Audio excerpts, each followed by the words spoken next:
Ho, ho.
Ladies and gentlemen, okay.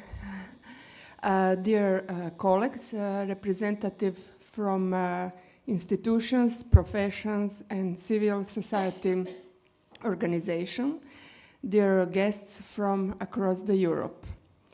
It is a great honor to welcome you to the two-day conference, Responsible Pet Ownership from Legislation to Action.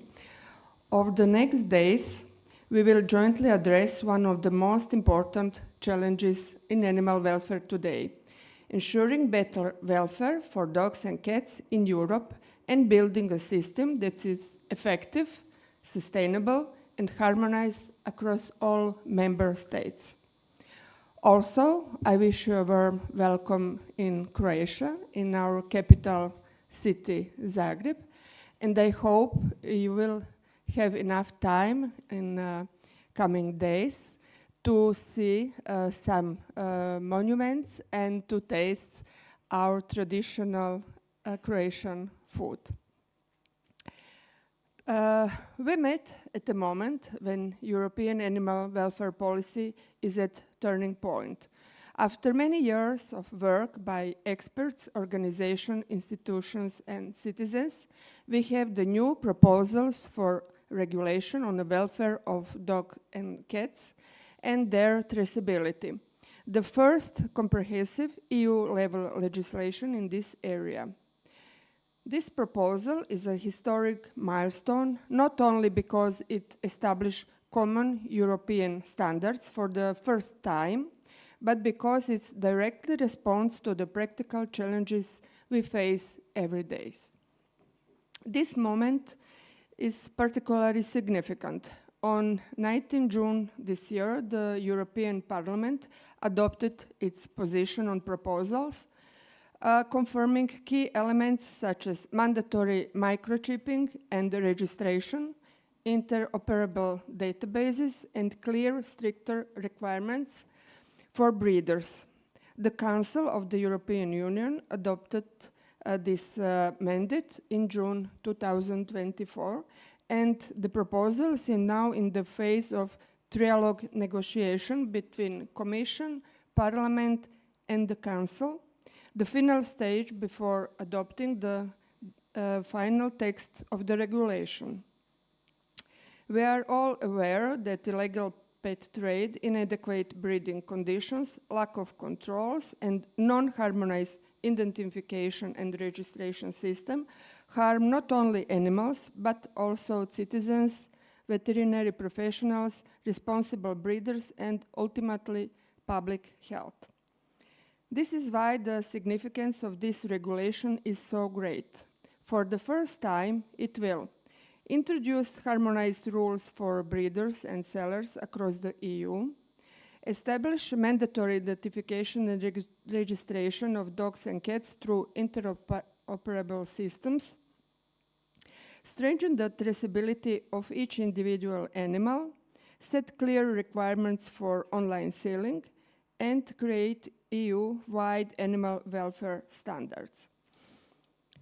This framework will allow us to better protect animals, more effectively combat illegal trade, strengthen control mechanism, and give citizens a safer and more transparent environment when acquiring pets. But as with any regulation, it will succeed only if we implement together, and this is why this conference is so important. Over the next 2 days, we will bring together experts from the European Commission, national veterinary authorities, veterinary organizations, inspectorates, non-government organizations, academy, and industry. Our panels and workshops will provide space for open and honest exchange of knowledge, experience, and expectations. We will address key topics as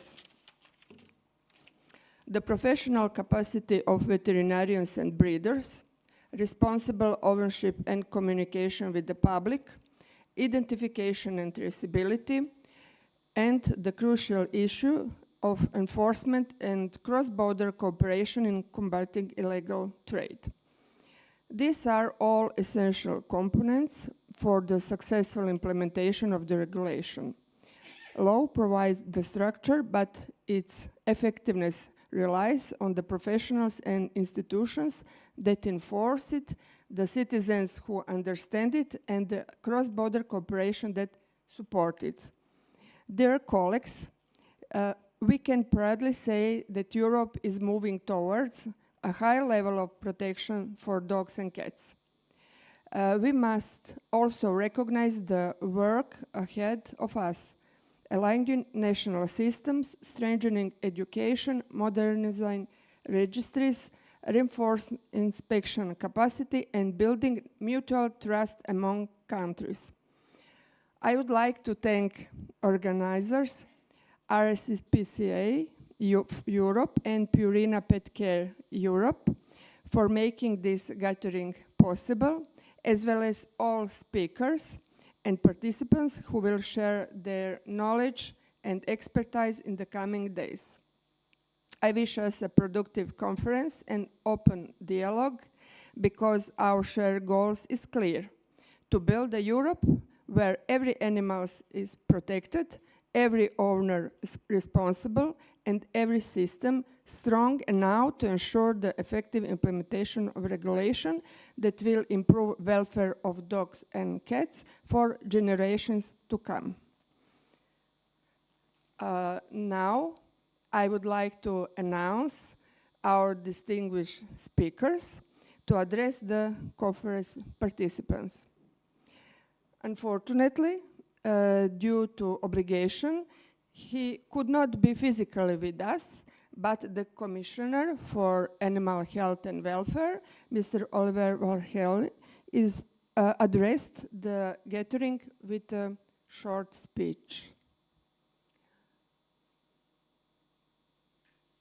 Ladies and gentlemen, thank you for inviting me to speak. 44% of households in the EU have a companion animal. That's nearly half of us. In the meantime, we have seen more and more dogs and cats being traded illegally in the EU. 8 million animals every year. This not only harms the animals themselves, it also undermines the integrity of the internal market and puts consumers at risk. It comes as no surprise that citizens across the Union have called for us to act. We have listened to these calls, and we are taking major steps forward for the welfare of our favorite pets. Negotiations are underway for the first ever EU regulation on minimum welfare standards for dogs and cats and on their traceability. These new rules aim to fight fraud through better traceability. This will make it easier to prevent the illegal trade of dogs and cats. By harmonizing the rules and lessening the administrative burden, we are also helping those who illegally put dogs and cats on the market. The companion animal industry is a substantial one. It's worth 1.3 billion euro in the EU. It's our responsibility to make sure it is operated not only fairly to the players, but with due respect for the animals involved. Trading animals with countries outside the EU also presents concerns in certain situations. This is why, after an appropriate transition period, countries outside the EU that wish to export dogs and cats to the EU will also need to comply with the new EU animal welfare rules. The Commission will raise awareness with non-EU countries about this change, and we will provide guidance to help them comply with the rules. Some years ago, the World Organization for Animal Health defined international standards on dog population management. With financial support from the EU, they have invested in the implementation of these standards, including in the Western Balkan countries. While they have a slightly different scope than the EU's proposal, they lay the groundwork for non-EU countries to adopt to our new rules too. Our new regulation will also help make sure owners are aware of the responsibilities that come with owning a pet, and that they are equipped to make informed and responsible decisions before bringing a dog or a cat into their home. Ladies and gentlemen, this is only the beginning. Once adopted by the European Parliament and the Council, the regulation will need to be implemented. This will require us all to work together closely, competent authorities, stakeholders, and citizens. I count on your support so we can make it effective as soon as possible. Together, let's make it happen. Thank you.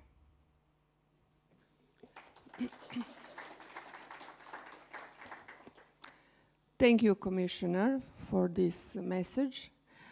And now I call our Dr. Ivan Matijević, State Secretary from the Ministry of Agriculture, Fisheries and Forestry, to address the meeting.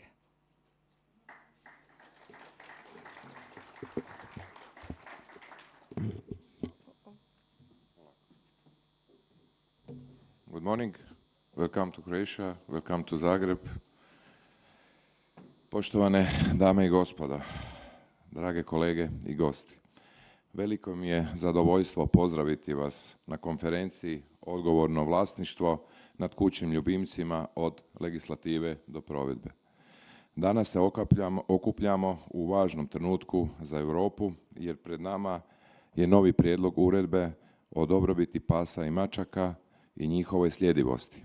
Prvi europski zakon koji uvodi zajedničke standarde za uzgoj, držanje, identifikaciju i trgovinu nad životinjama. Ova uredba donosi jasna i ujednačena pravila, obveznu identifikaciju i registraciju, strože zahtjeve za uzgajivače i prodavatelje kućnih ljubimaca, bolju kontrolu internetske prodaje te snažnije alate za borbu protiv ilegalne trgovine. To je veliki iskorak za dobrobit životinja, za veterinarsku struku, ali i za same građane. Ipak, uspješna provedba ove uredbe ovisi o svima nama, o institucijama, stručnjacima, inspekcijama, organizacijama i odgovornim vlasnicima. Upravo zato je ova konferencija dragocjena. Omogućuje nam razmjenu znanja, jačanje kapaciteta i usklađivanje praksi među državama. U iduća 2 dana razgovarat će se o profesionalnim standardima, sljedivosti, odgovornom vlasništvu i posebno o prekograničnoj suradnji u suzbijanju ilegalne trgovine kućnim ljubimcima. To su ključni elementi za uspješnu primjenu ove uredbe. Značaj ove teme svakako dokazuje i impozantan broj sudionika prijavljenih na ovu konferenciju iz gotovo 20 država te impozantan broj predstavnika međunarodnih organizacija. Stoga zahvaljujem organizatorima, govornicima i svim sudionicima na doprinosu ovom zajedničkom cilju, boljoj zaštiti kućnih ljubimaca, pasa i mačaka širom Europe. Želim svima uspješan rad i zadovoljstvo mi je proglasiti ovu konferenciju otvorenom. Thank you.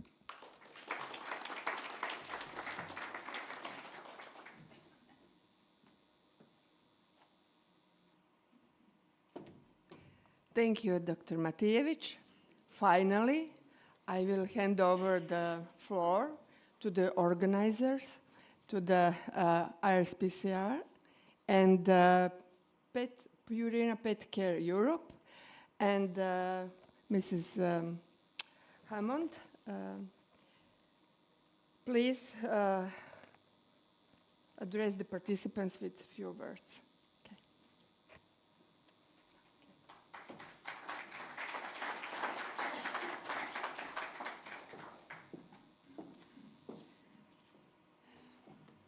Dear Secretary of State, Dr. Matijević, dear Dr. Karačić, thank you very much for that kind introduction and for your warm welcome. And good morning to everyone. Tisa and I are truly delighted to be here today. After months of organizing this event, it is a real pleasure to finally see everyone gathered in this room. There were moments when we wondered if this day would ever arrive.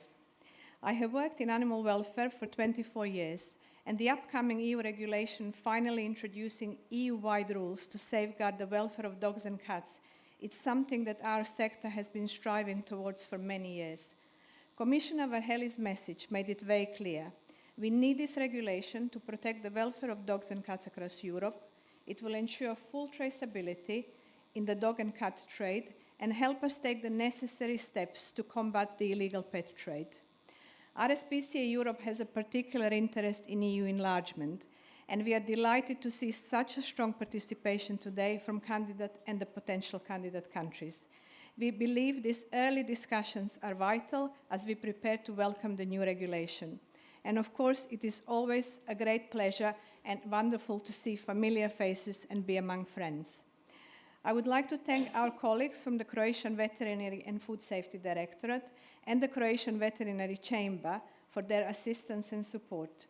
This is not the first time we have worked together, and I sincerely hope it will not be the last. I would also like to thank our partners from the Federation of Veterinarians of Europe and the World Organization for Animal Health for their invaluable technical expertise and the generous support they gave us in organizing this event. Finally, thank you all for joining us today. The shared commitment demonstrated in this room gives me great confidence that we can deliver a better future for dogs and cats across Europe. I hope you enjoy the conference, and please do not hesitate to let us know if there is anything we can do to support you over the coming days. Thank you.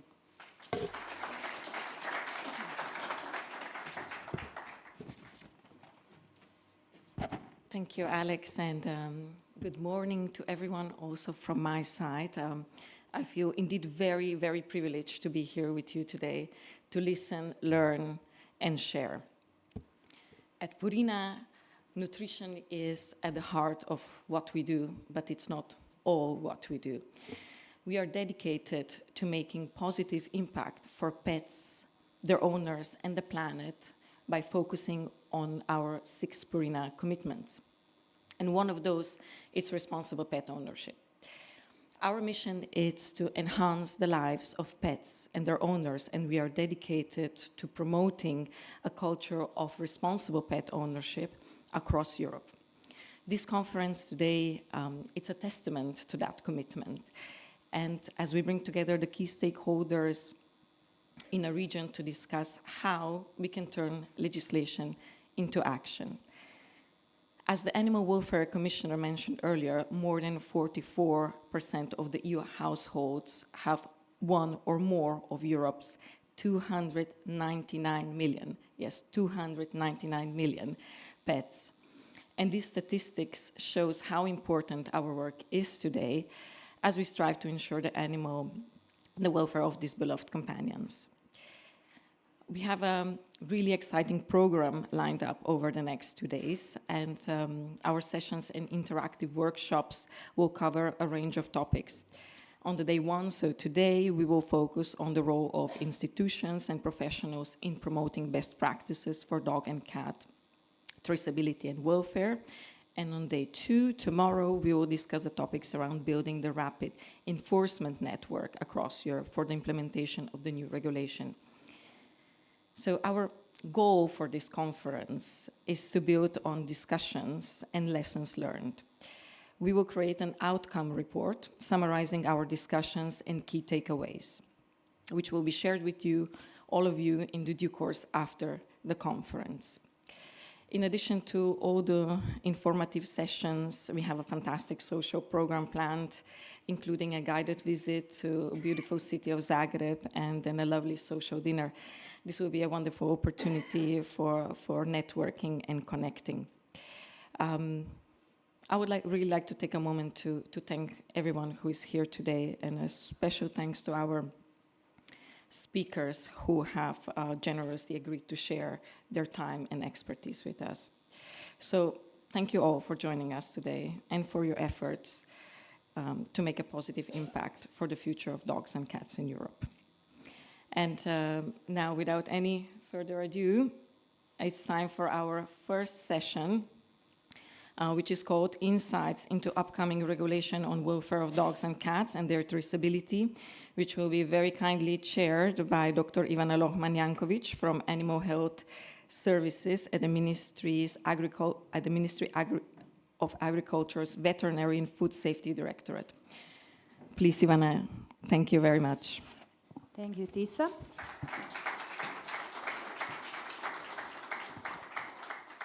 Dear ladies and gentlemen, dear colleagues, I wish you warm welcome to our capital, to Zagreb. I have to admit that we all have a great privilege to be in a hotel with the best view all over the city. So in coffee breaks, please enjoy. On your right side, you can see small hills, Kaptol and Gradec, where Zagreb was founded long time ago. And on the left side, you can see a new city built after that. But we need to start with our work, so we will start with our first session. Actually, those introductory speeches were actually a great introduction in our first session, which will refer into details on upcoming issues on new regulation on welfare of dogs, cats, and their traceability. With this session, we will have speakers from the main EU institutions dealing with this topic now, and also from the competent authorities who will give us their view on this topic. Therefore, I invite our first speakers, colleagues Lucy Caru and Pablo Gomez Garcia from European Commission, DG Sante Unit on Animal Welfare. The floor is yours. Just a short information for all speakers. Please bear in mind that you have around 20 minutes for your presentations. Colleagues from, I suppose, Brussels, you can proceed with your presentation. Thank you very much, and thank you for inviting us.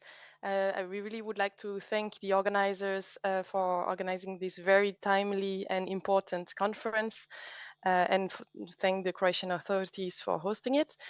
It feels very special to Pablo and I to be here with you today, even if we would have really preferred to be physically present, because as we heard already in the introduction, we are in this very special moment of the interinstitutional negotiations on the first ever EU regulation on dogs and cats. So we will now present the work that we have been doing from the Commission side on this new regulation.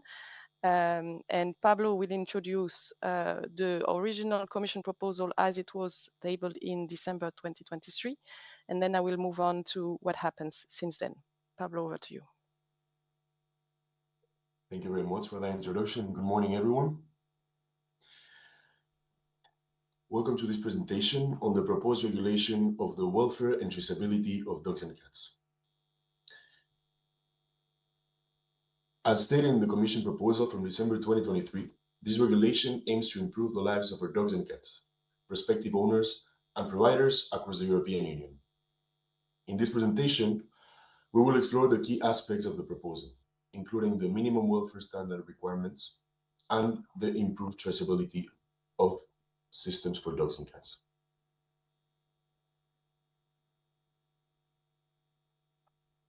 This proposal is built on a solid foundation of scientific and technical knowledge, as well as stakeholder input and, of course, public consultation. From the scientific and expert point of view, the proposal relied on various sources, one of which were the conclusions of the EU Animal Welfare Platform's voluntary initiative on the health and welfare of pets, dogs and cats more specifically, in trade. This provided valuable insights and raised a number of questions. The EFSA helped address a number of these questions in their scientific and technical assistance report related to the welfare of cats and dogs in commercial breeding establishments. Additionally, desk research was conducted and highlighted some concerns around current breeding practices. From the point of view of public opinion, the 2023 Eurobarometer surveys demonstrated a clear public demand for better protection of dogs and cats. Stakeholders were also consulted to balance the opinion of the general public and that of the sector. Last but not least, we also drew on the experience of the EU enforcement action on the illegal trade of cats and dogs, which exposed significant concerns around fraud, and non-compliances, with half of the notifications of the EU Agri-Food Fraud Network related to movements of cats and dogs at the time of drafting.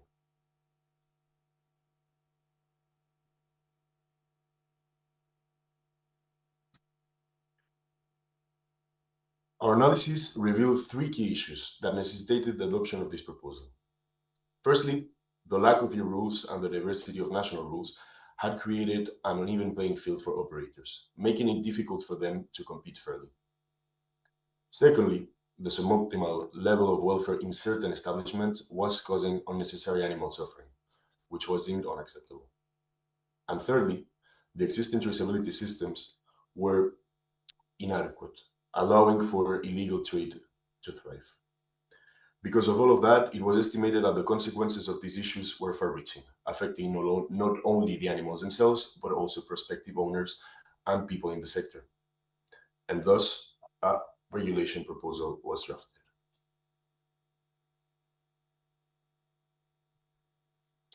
The proposal itself is structured into 7 chapters and 3 annexes, providing a clear and comprehensive framework. Chapter 1 sets the foundation by defining the scope and key terms used in the regulation, ensuring clarity and consistency. This is a key chapter because it defines who is impacted by which obligations. I will highlight Chapter 2, which outlines the obligations that are specific to operators, which is one of the 2 critical components of the proposal, as it ensures that those involved in the trade, breeding, and care of dogs and cats are held to high minimum standards across the Union. And Chapter 3, on the other hand, focuses on the criteria for identification and registration of dogs and cats, which is essential to provide us with tools for effective traceability and enforcement.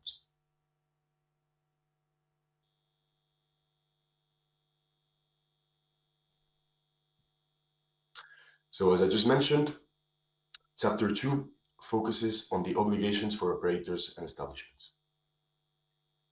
For the purposes of the presentation, we have broken Chapter 2. First, I'll talk about the general obligations, which ensure that operators prioritize animal welfare and have the necessary expertise and resources to care for dogs and cats.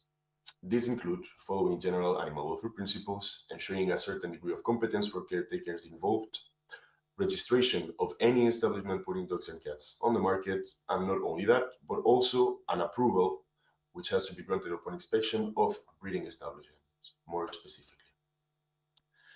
There are also obligations which provide more detailed and accurate requirements for feeding, housing, health, and behavior, as well as restriction on painful practices. These are based on the 5 domains of animal welfare. Lastly, the regulation also foresees other obligations, focusing on responsible breeding practices and prohibiting harmful breeding strategies, while ensuring that acquirers are informed about responsible ownership.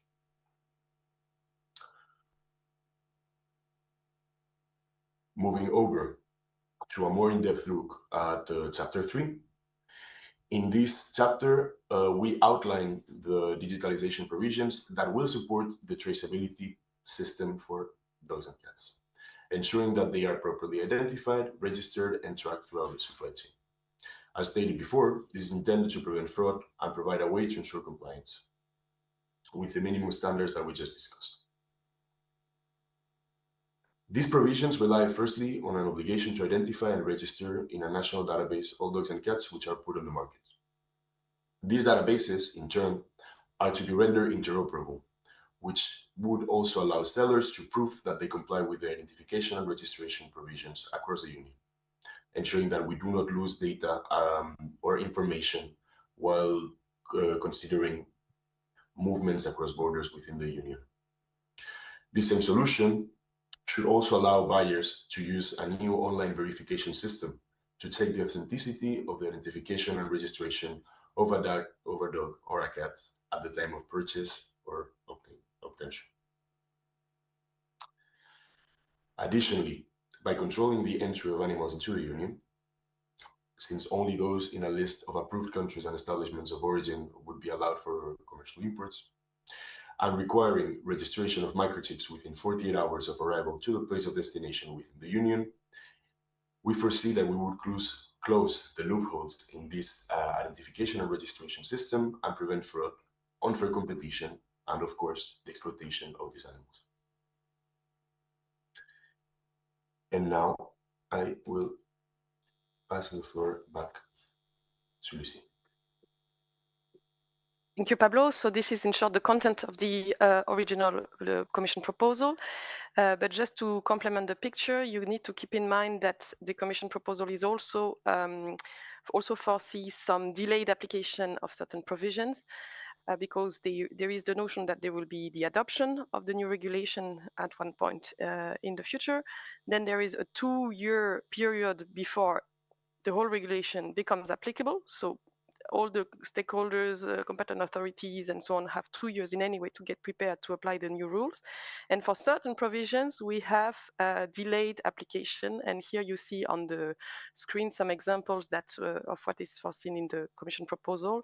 For example, 3 years, so 1 year more than the 2 year for the health requirements applicable to operators. 5 years, so 3 years more than the normal application for the housing requirements and for the interoperability of the databases. And concerning the latter point, I also would like to highlight that we have already launched an external study. You see it in the little balloon above, which focuses on 2 aspects in particular: the digitalization provisions of the new regulation and the conformational traits. I will come back to it in a few minutes. Which basically aims to help the Commission prepare the necessary tertiary legislation that will have to be adopted in the coming years to put in place these elements of the new regulatory system. Next slide.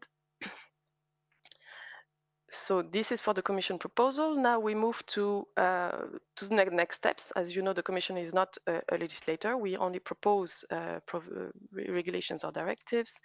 And the co-legislators are the European Parliament and the Council, and they have to agree so that a text becomes an EU regulation. So now what happens after the Commission proposal is that each house, so the European Parliament on one side and the Council on one side, discuss internally the Commission proposal. They agree on amendments which, as an institution, they would like to defend. And then once each house is ready, there is a process of interinstitutional negotiations, which in our little jargon we call trialogue, where the 3 institutions sit down together and try to find compromises between the 2 co-legislators and agree on compromise amendments and the final shape of the regulation. And this is at the stage where we are now. Next slide.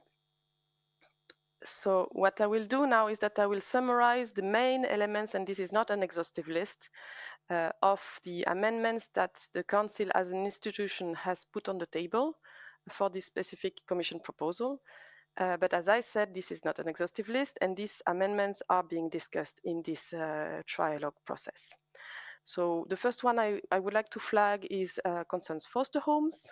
The Council has proposed to explicitly include in the scope of the regulation, we had already included shelters in the scope, and they also have explained that the shelters that operate via foster homes, so by where the NGOs place dogs and cats in households for taking care of these stray or abandoned dogs or cats, is basically part of the is a type of establishment where, of course, the operator is not the household, but the operator who placed dogs and cats in this household, and that is covered by the relevant provisions of Chapter 2.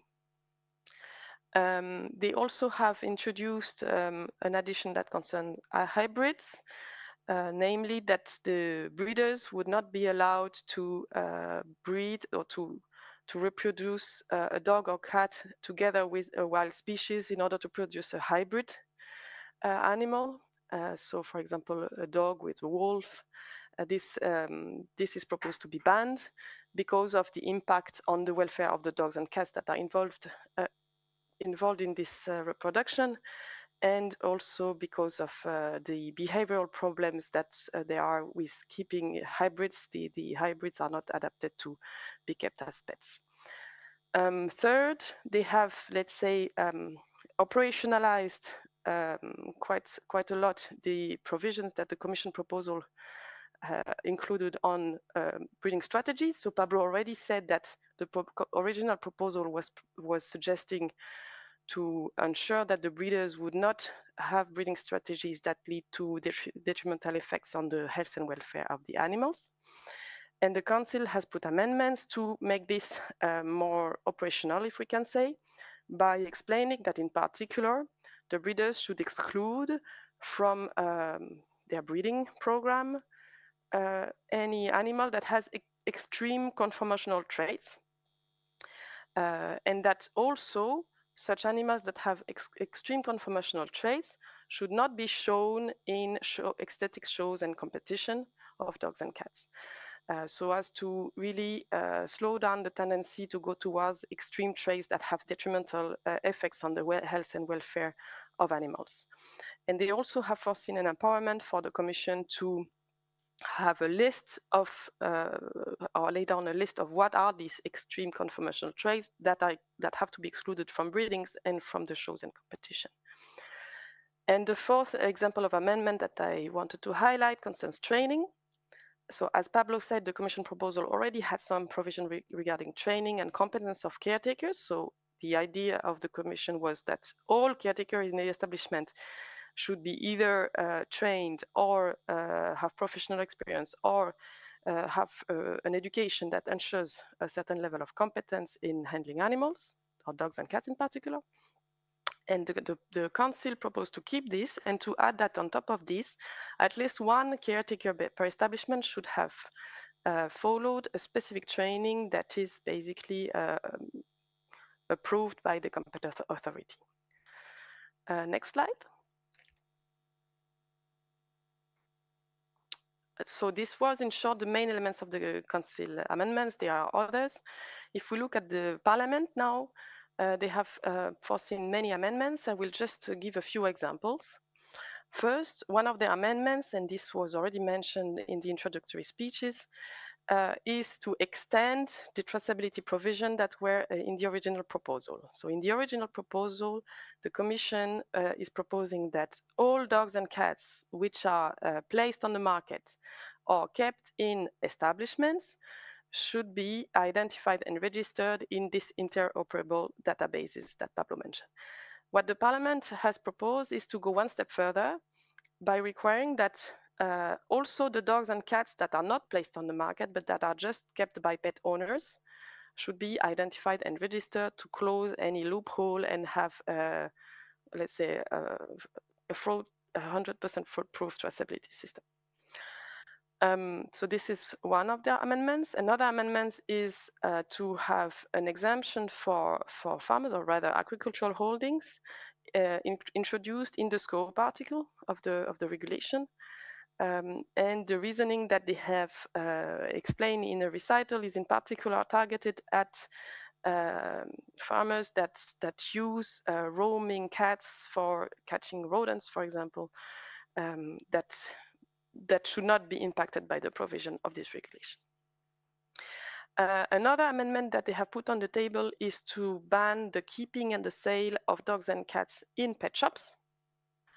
And finally, the fourth example is that they also have put on the table on an amendment which excludes from the scope article, again, the pet owners that keep dogs and cats and may have occasional litters, but do not place them on the market. And because of the first box in this slide, they have basically said that these pet owners should be excluded from the whole regulation, except, of course, for the traceability provisions, so the Chapter 3, because in that case, well, as I said, they propose to have identification and registrations for all, including for these pet owners that do not place on the market.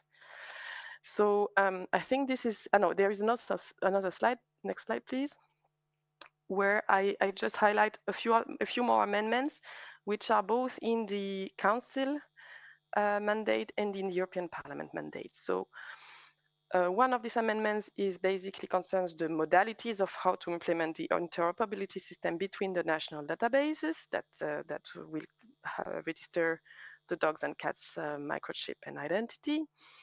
In the Commission proposal, the interoperability was foreseen between all the databases across the member states, and both institutions proposed to explain that this will be done, in fact, via an intermediary, sort of central intermediary that is called index database that will facilitate the interoperability and basically allow for faster searches throughout the databases.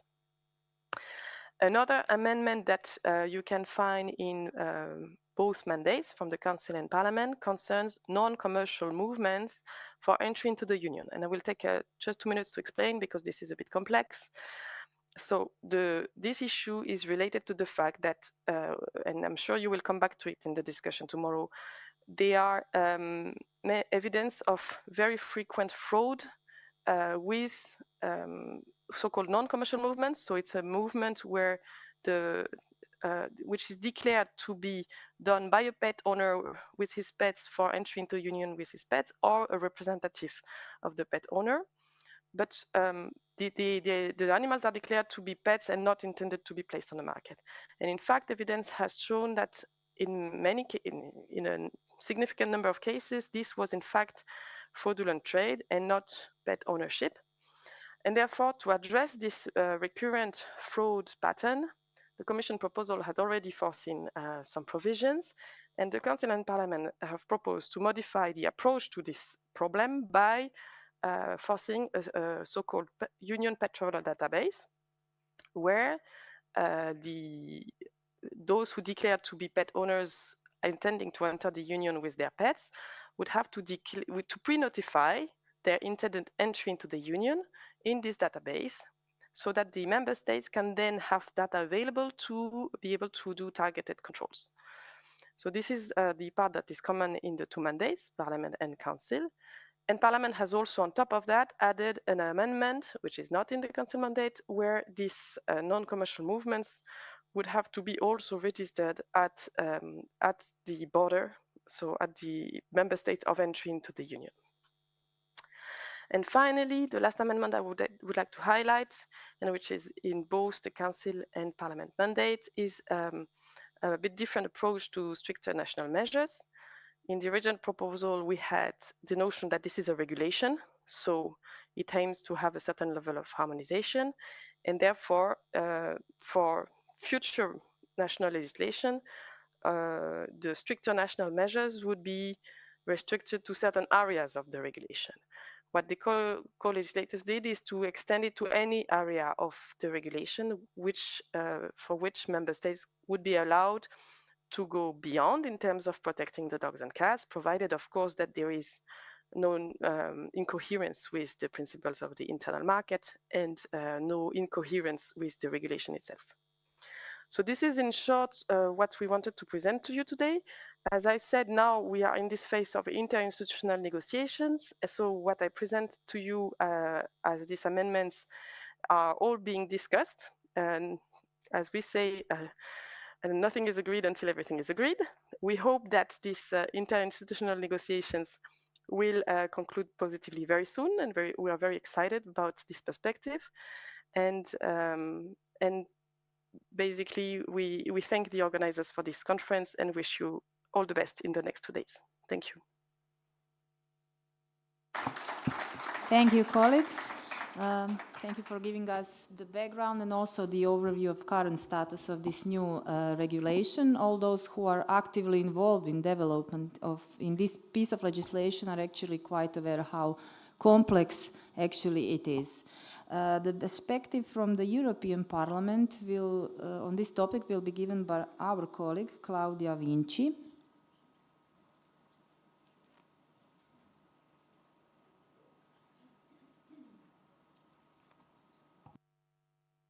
Yes. Hello, everyone. I hope you can hear me well. I'm Claudia Vinci. I'm a veterinarian, and I work in the European Parliament Research Service. So I will, first of all, thank the organizers for this invitation and to this important event, and I'm extremely sorry not to be there with you in beautiful Zagreb. Before joining the European Parliament, before moving to Brussels, I was a veterinarian in Italy, so I worked for some years in pet clinics in Italy, and I feel then personally touched by the topic that we are discussing today, as I could witness myself some of the shortcomings which will hopefully be addressed once this proposal goes through. So today I will give you a bit more of details on the European Parliament position on the proposals just presented by the colleagues from the European Commission. So what I will present you is indeed the European Parliament text, but I will also give you some highlights on the work of the European Parliamentary Research Service and how my service supports the EP work.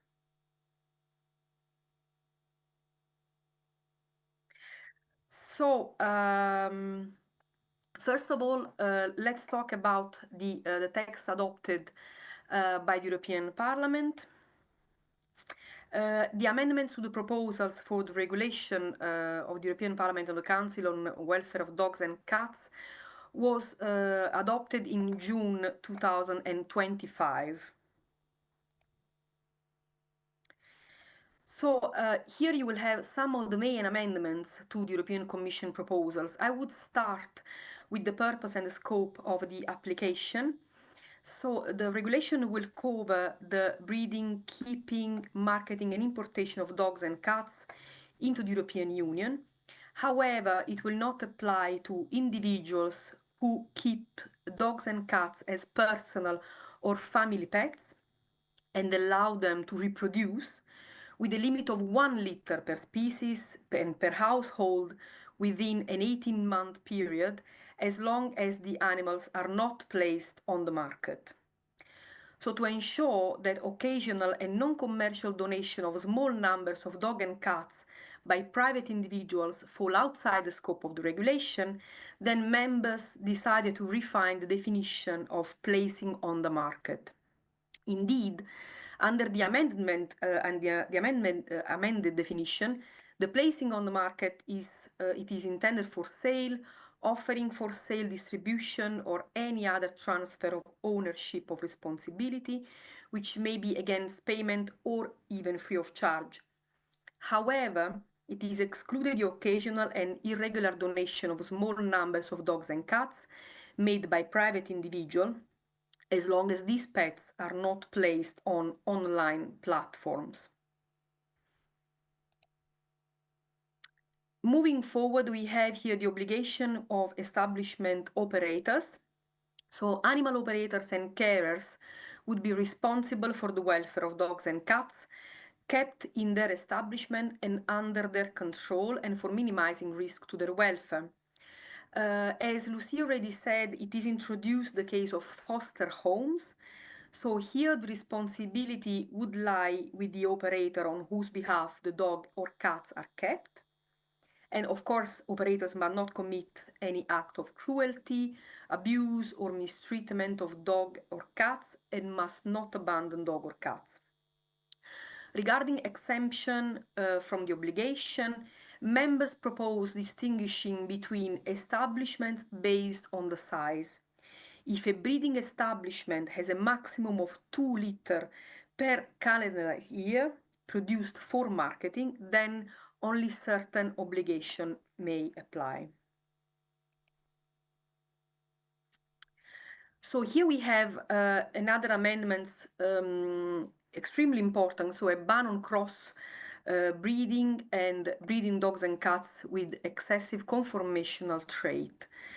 So what the Parliament is proposing is that the operators of breeding establishment should put animal welfare and animal health above a breeding strategy, so to minimize the risk of producing genotypes or phenotypes which could be detrimental for the welfare of the animals. The operators of breeding establishment should not use for the production dogs and cats with excessive conformational trait, And the Commission should adopt delegated acts by the 1st of July 2030, laying down the characteristic of the genotypes and the phenotypes, and also the excessive conformational trait, and should take into account the scientific opinion of the European Food Safety Authority, as well as social and economic impact. It is also forbidden to breed parents between themselves, offsprings, siblings, half-siblings, but also grandparents and grandchildren.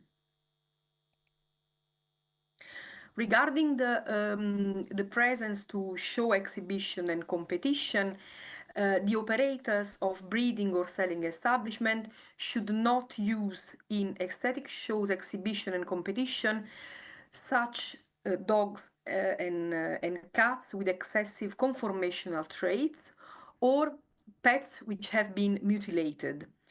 And also the organizers of these shows, exhibitions and competition should exclude those animals in the participation. Mutilation practices are the ones which are ear cropping, tail docking, claw removal, or any other partial or total amputation of digits, unless these mutilations are medically indicated. Sterilization should only be performed under anesthesia and prolonged analgesia. With regard to the approval of breeding establishments, only approved establishment from the competent authorities should place dogs and cats on the market.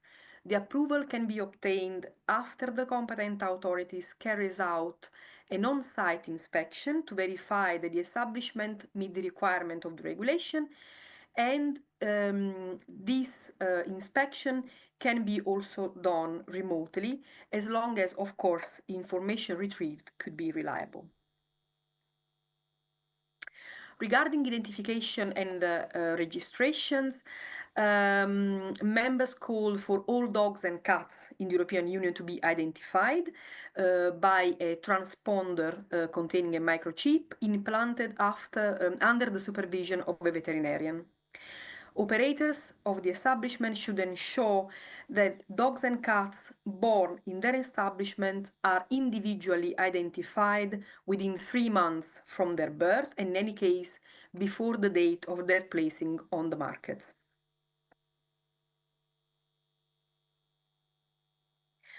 Regarding database, members also called for dogs and cats to be registered into interoperable national database.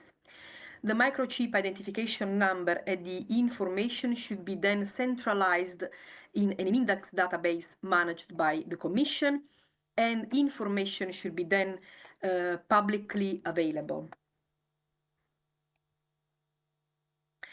Regarding imports from third countries, dogs and cats entering the Union with the purpose of being placed on the market must be identified prior to entry by a veterinarian and registered in a national database within 2 working days. The entry of dogs and cats in the Union for a non-commercial movement must be notified in advance by their owners in an online Union database of moving pet animals at least 5 days before the arrival in the Union.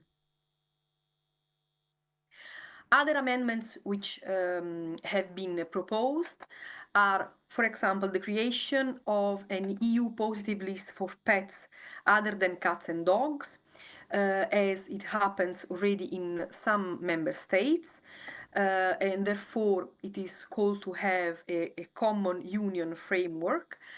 It is also asked to have a warning displayed when the dogs and cats are supplied online, a warning that actually says that keeping an animal brings financial burden, so to take this into account when adopting or purchasing a pet. Feeding and drinking facilities to be kept clean and designed in a way not to have any effect on animal welfare. The keeping and selling of dogs and cats in pet shop should be completely prohibited, as said. Euthanasia should not be used in animal shelter as population management solution, and the use of prong collars, choke collars without safety top should be prohibited unless necessary for health reasons. Moving forward to the second part of my presentation, I just would like you to understand better what the EPRS is doing, as it's a new DG, relatively new DG in the European Parliament. It was created in 2013 and is the in-house research service and think tank. So we provide research, analysis and information for the members of the Parliament and the committees. We have specialists in all of the EU policy areas, and all publications and services are publicly available for citizens. So we generate publication on all EU policies, issue and legislation, and we organize events. We have more or less 1,000 publications per year, and the scope is to keep members up to date on all policies, issue, to have them in a content-rich but also in easy-to-read style document. The four publication kinds you see here are our main products, so depending actually on the number of pages and how in-depth they go in the topic, but we also have multimedia with a YouTube channel. We organize events with high-level speakers, but also we have external partners, which are usually think tanks, universities, and national parliaments, but we also reply to citizen inquiries, and we also reply to support also online. We have this portal, What Europe Does for Me, which is a portal that explains and introduces in all European languages for all member states how actually life is better with the EU. I hope I will able to share it. Not sure if you could see it, but if you see on this page, for example, this is what Europe does for animal lovers, for example. So moving forward, so how are we supporting the European Parliament work, and how we supported our members of the Parliament in this specific topic? So we are present in all the four parts of the policy cycle, and we create content and offer support, from the agenda setting through policy foresight, scientific foresight and cost of non-Europe, but then also, for example, in consultation through ASCII and implementation appraisal. And for the legislation stage, we have a legislative training schedule that tracks progress on all legislative proposals presented by the Commission. We have the legislation in progress, that is an in-depth review of the proposal, including changes that the proposal would bring, the legislative process, national parliament and stakeholders' views. And then finally we have plenary at the glance, that is a snapshot on the issues which are on the plenary agenda. And then if requested by the committee, we can also produce complementary impact assessment. For the scrutiny, we assess how the EU laws are working in practice, and we monitor the European Council commitments. So this is in total, let's say, to summarize what it is done when we have to support the work of the members of the European Parliament through the foresight, research and information and scrutiny. And going more in the details of this specific proposal, we have, as said, the legislative training schedule that follows step by step how the file is moving forward. And then, as said, we have a briefing, so legislation in progress. This document is actually produced following the proposal, of course, of the European Commission, and includes the changes that this proposal will bring, but also the views of different stakeholders. At the glance in the plenary, there was a document presented just ahead in June 2025 to summarize what happened. But then we have also the members hotline, which is the direct line that every single MEP has with us, and we can reply to any query they have on welfare of cats and dogs, but also on any other topic they might have a doubt, to support their work while here in the European Parliament. So I thank you very much for your attention, and I thank again the organizers for all this huge job they did. Thank you so much. Thank you, Dr. Da Vinci, for showing us the perspective of European Parliament on this topic. Some of these activities are already implemented in our national legislations, but some of them are also quite new, and I'm sure that there will be a few questions at the end of the session for you, certainly. The traceability is also a very important part of this new regulation, so I invite our next speaker, Dr. Siniša Mandek from Croatian Competent Veterinary Authority, to present us how that system of traceability is already organized and how it fits to this new regulation.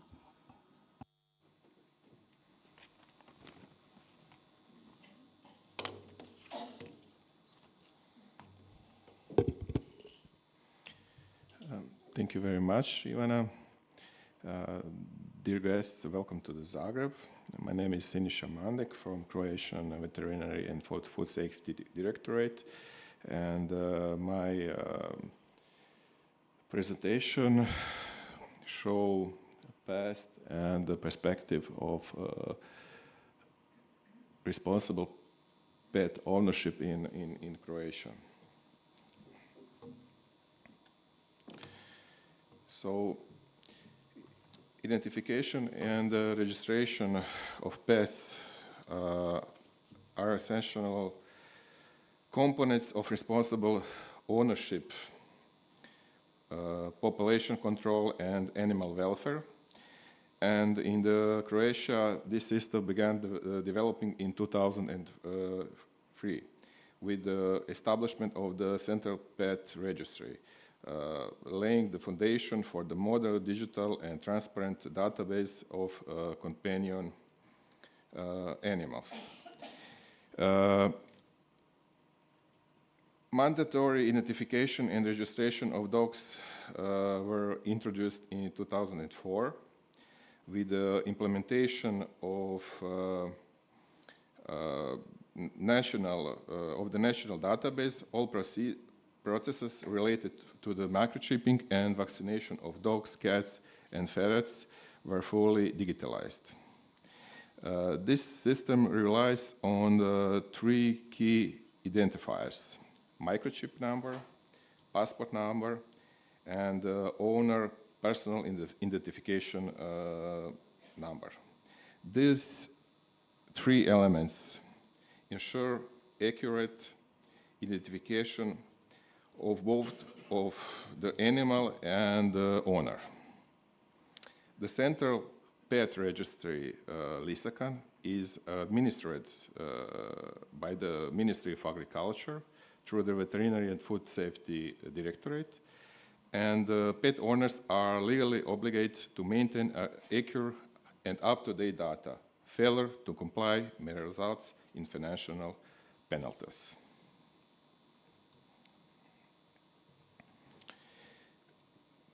Traceability of animals provides significant benefits at both the individual and social level. Microchip enables the quick return of the lost animals to their owners and enhances owner accountability, which helps reduce the number of abandoned animals. The system also supports monitoring of population health, implementation of sterilization program, and reduction of unwanted litters. Identification and registration are carried out by authorized veterinarians, while owners are responsible for regular vaccination, preventive care, and the general welfare of their animals.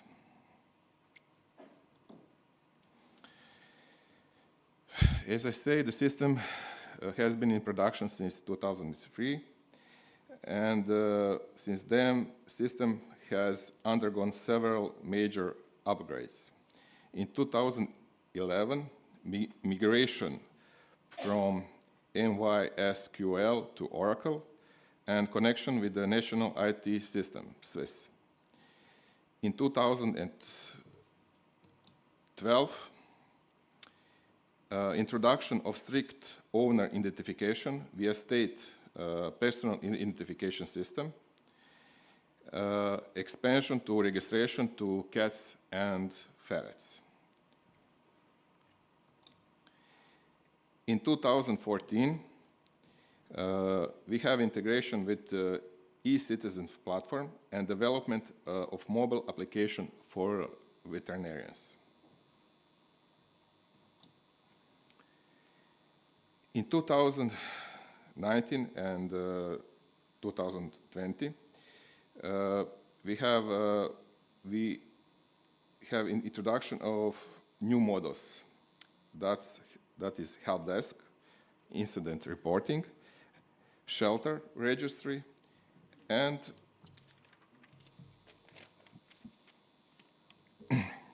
unfunded information center for abandoned animals and breeders model.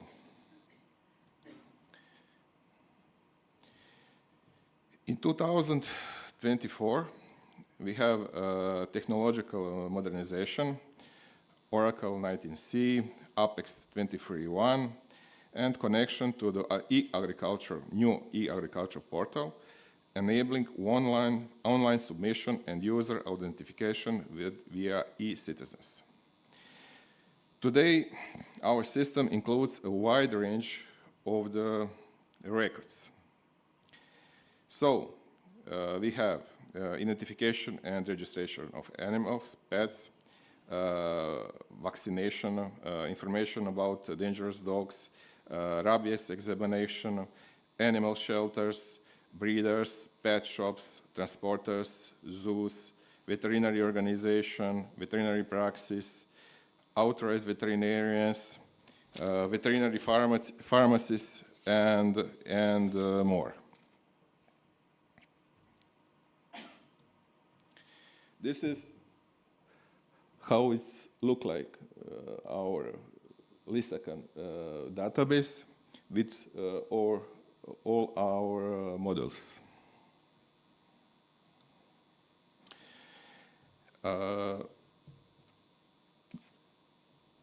This shows our unique information center of the Ministry of Agriculture.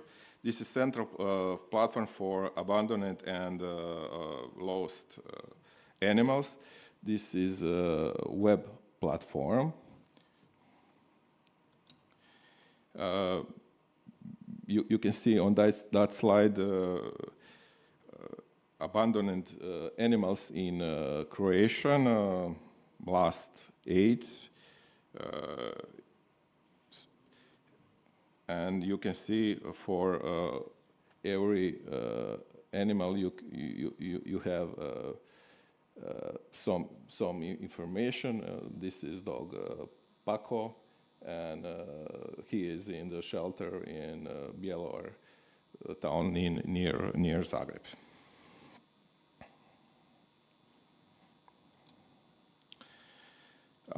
This is some numbers from Croatia from 2004 to 2024 in the Republic of Croatia.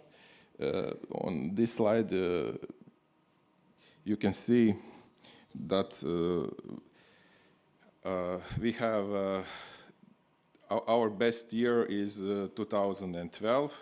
In that year, we had almost 340,000 vaccinated dogs, and In that year, we microchipped almost 140,000 new Borley dogs. Last year, 2024, we had almost 2,000, more than 200,000 vaccinated dogs, and first time microchipping 34,000 animals.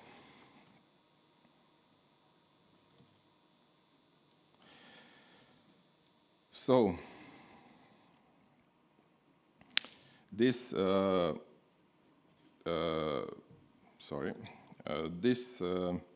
our Unified Information Center is managed by the Ministry of Agriculture and serves as the national platform for the coordinating data on abandoned and lost animals. It improves collaboration between shelters, local governments, and state institutions, including automated data exchange with shelter IT systems. And now our perspectives. The European Union is currently developing a new regulation on the welfare of dogs and cats and their traceability. This will be the first comprehensive EU-level legal act establishing minimum welfare standards and harmonized rules for the pet identification. Key objectives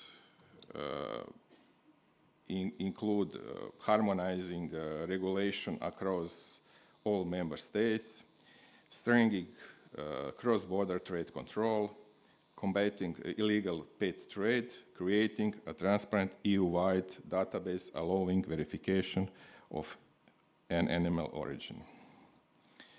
For the buyers, this means greater security, while competent authorities gain stronger oversight of the sector. So, for the end, this is my conclusion. And my conclusion is that Croatia is ready for the new EU standards. After more than 2 decades of developing its legal and digital infrastructure, Croatia has built a stable and modern system for identification and registration of pets. Thanks to continuous improvement of the Lissican database and advancement in digital tools, the country is well prepared to implement the new regulation of welfare, traceability of dogs and cats.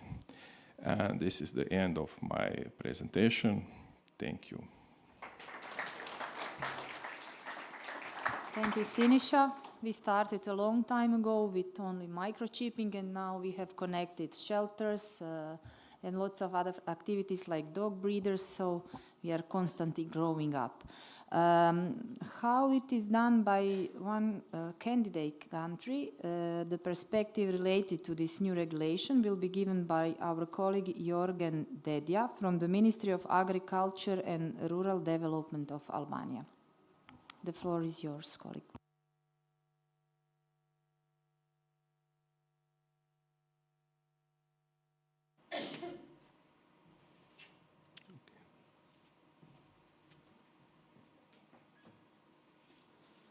Good morning, everybody.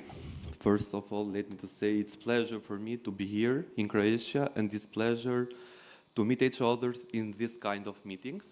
To represent myself, my name is Jorgen Dedja. I am a veterinarian, and actually I work in the sector of epidemiology and identification and registration of animals in the Republic of Albania. I have prepared today for you a presentation like a candidate country, in our case Albania, which is the presentation is divided in 2 parts. The first part of presentation has what we have in place in our country, and the second part of presentation, what we need to do based on our deadlines to join European Union.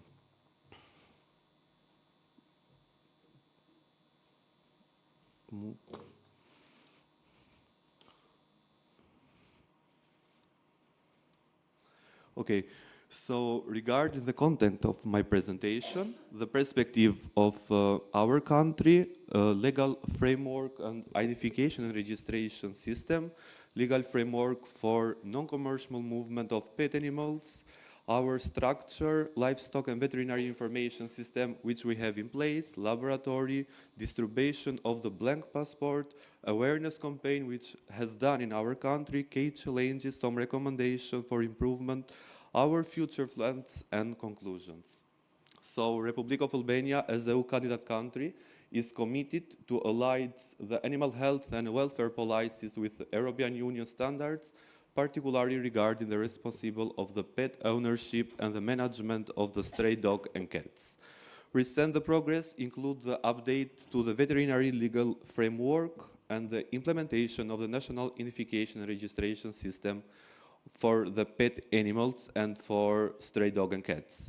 A key step forward was this year in 2024, agreement between the National Authority of Veterinary and Plant Protection and the Chamber of Veterinarian or Order of Veterinarian, which include the distribution of the microchipping and the passport to the veterinary clinics and the hospitals.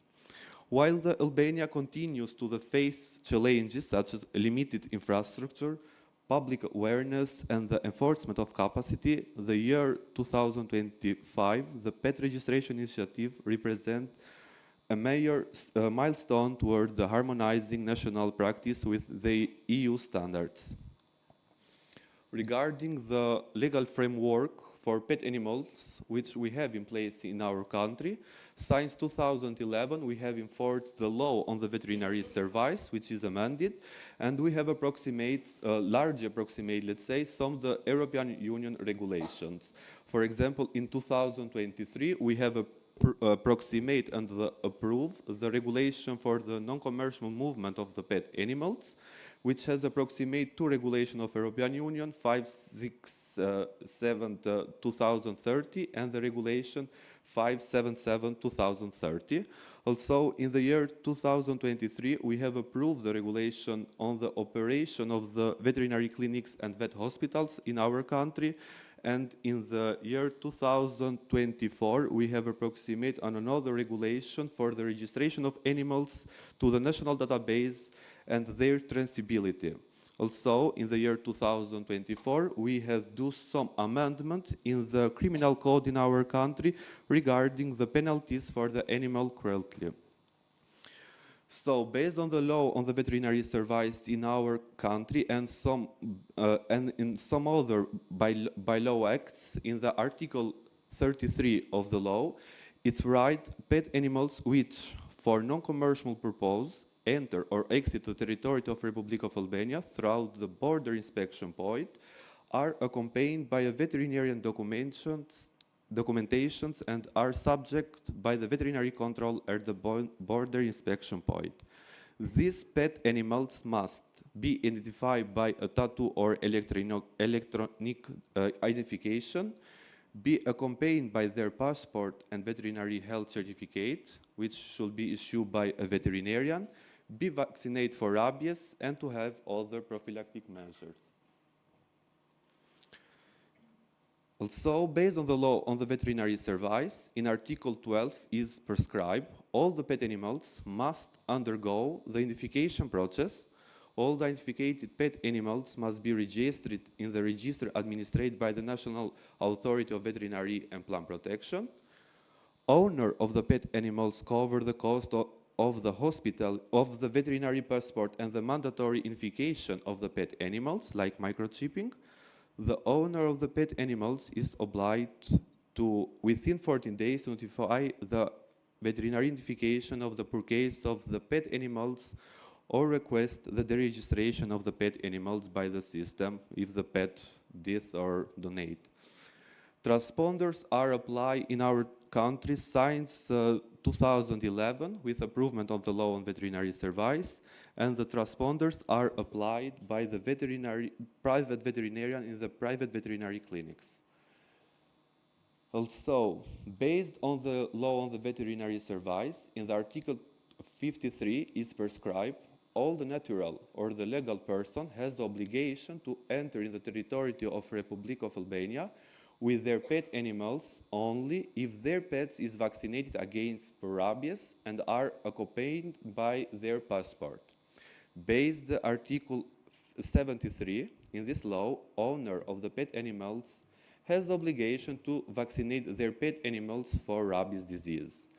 Rabies vaccination is aligned with the requirements laid down in Article 10, 11 and Annex 3 of the regulation, which we have approximated with our national legislation. So, I say before, we have approved the regulation for non-commercial movement of the pet animals. This regulation has been prepared and approximated in collaboration with EU-funded project, AdWeb2. This regulation is largely approximate, which include conditions applicable for the non-commercial movement of pet animals, identification and other preventive measures, identification documents, documentary and identified checks, all the annex of the regulation, and the model of passport and the health certificate.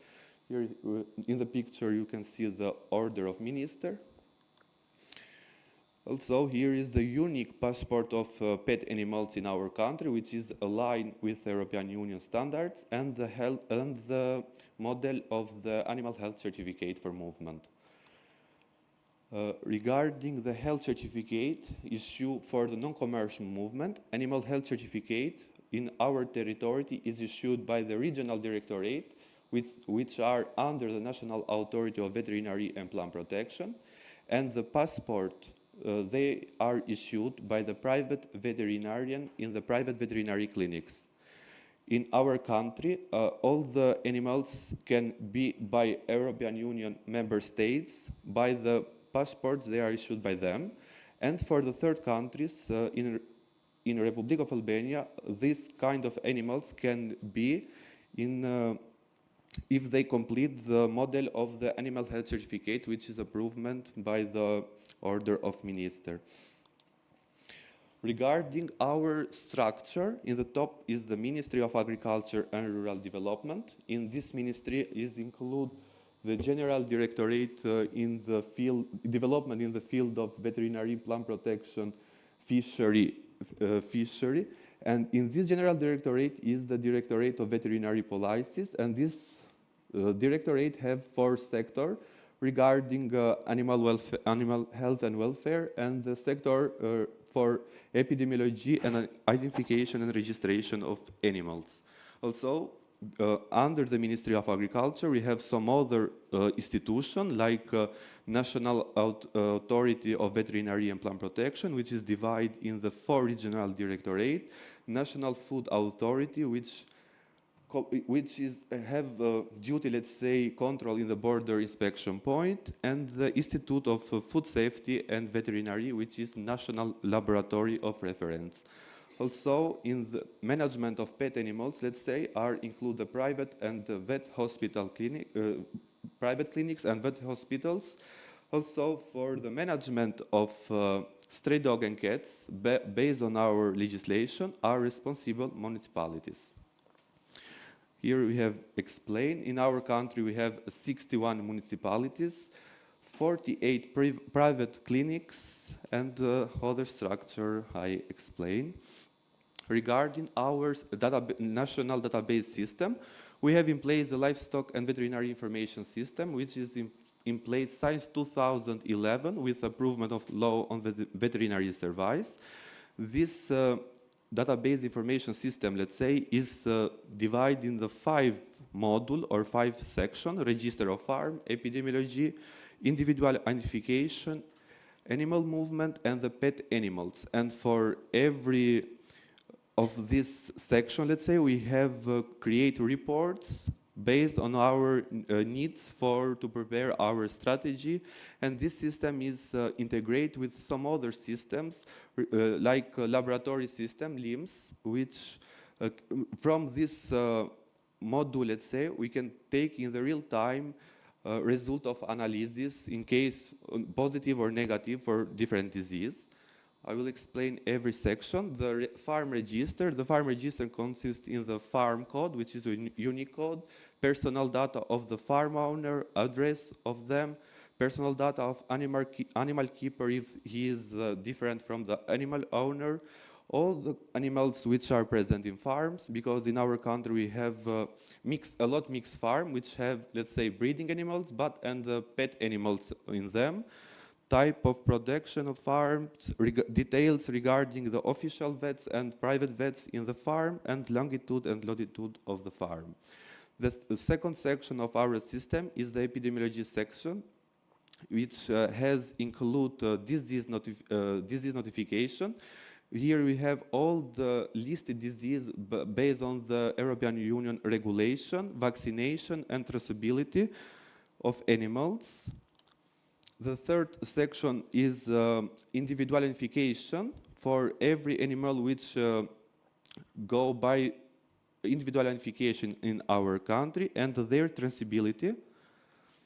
The fourth section is the animal movement, which has individual movement certificate, origin herd movement certificate, destination, and restrictive of movement if we have any disease or any outbreak. And the new section is the pet animals. This section has 5, let's say, under section shelters. In this part, we will put all the shelters which operate in our country, and if the municipality don't have shelter, we will put name of the municipality, because based on the law, municipalities are responsible for the stray animals. The second are veterinary clinics and vet hospital. We will register all the vet clinics and hospitals, the laboratory, national reference laboratory, and other labs. Owned animals, in this part, data will be put in the system by the veterinary clinics and vet hospitals and will be controlled by the National Authority of Veterinary and Plant Protection. And the last section is the stray animals. Data in system will put and will be updated by shelter, or if the municipality doesn't have shelter, by the municipality. And we have now in place, let's say, for every municipality contact point person who put data and update data, let's say better, in system. Regarding the laboratory, we have the Food Safety and Veterinary Institute, which is the national reference laboratory who performing the rabies antibody titration, and this lab is accredited. Republic of Albania is part of the third countries, in list of the third countries, which is requirement to do the rabies antibody titration test for non-commercial movement of the pet animals in EU member states. And here I've put the picture of the annex of the regulation. Regarding some comparison, European Union and for the third countries, let's say microchipping and transporter is the same vaccination for the rabies by authorized veterinarian, echinococcus treatment, titration, test for rabies disease, model of the passport, and the animal health certificate, and other movement of the animals, let's say, are in the same light.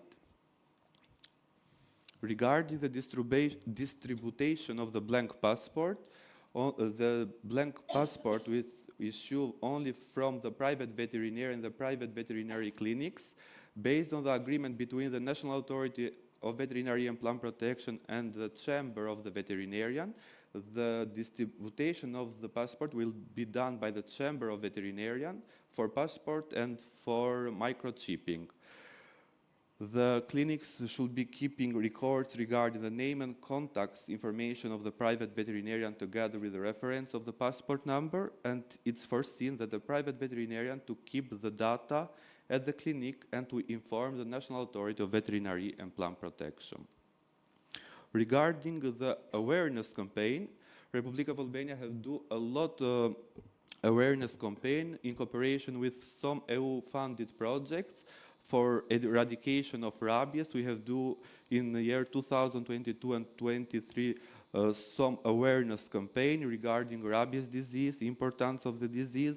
Here we have put the link of the website of the ministry when we can find all this awareness campaign. Also, we can do some other awareness campaign in collaboration with some project in the, some different school regarding the rabies too. And we have put the link of the website of the National Authority of Veterinary and Plant Protection where are published this kind of awareness campaign, etc. Regarding the World Day of the Rabies, a lot of awareness campaign. Regarding the key challenges, the key challenging for our country to meeting the EU standards regarding identification registration of pet animals is the registration coverage, infrastructure, public awareness, capacity enforcement, and the funding gaps.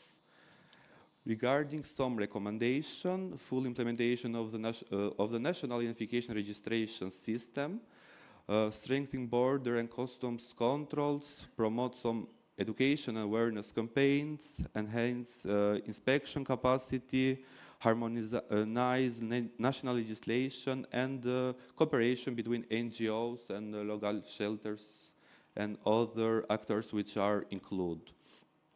Regarding the future plans, how I say in the beginning of my presentation, second part is the future plans. So Republic of Albania have put some deadlines. Till 2027, we should approximate all the European Union legislation with our national legislation. And for animal welfare and pet animals, let's say better, we need to do till 2027 approximation of the two regulation of European Union, regulation 2018-7072 and 2018-1878, and with cooperation with with EU-funded projects, we have drafted some book of rules regarding rabies disease and book of rules for shelter for stray dogs and cats. They will be approved, I think, till 2027. And one other important point is the improvement of the RUDA system regarding with data for stray dogs and cats and for pet animals. Some conclusions, which you can see here. Thank you.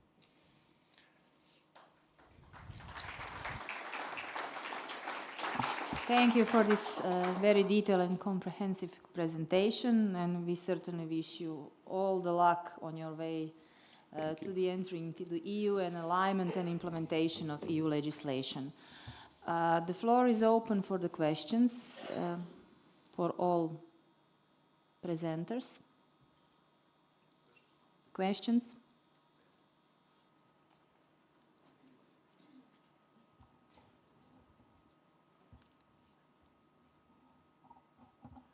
Thank you very much for a very valuable presentation. I am Ivan Ivanovic, Administration for Food Safety, Veterinary and Phytosanitary Affairs from Montenegro. I have just one short clarification for Ms. Claudia, which refers to the new positive list of new amendments recalled 3A. What does it mean actually, because it's refer other than the cats and the dogs? Thank you.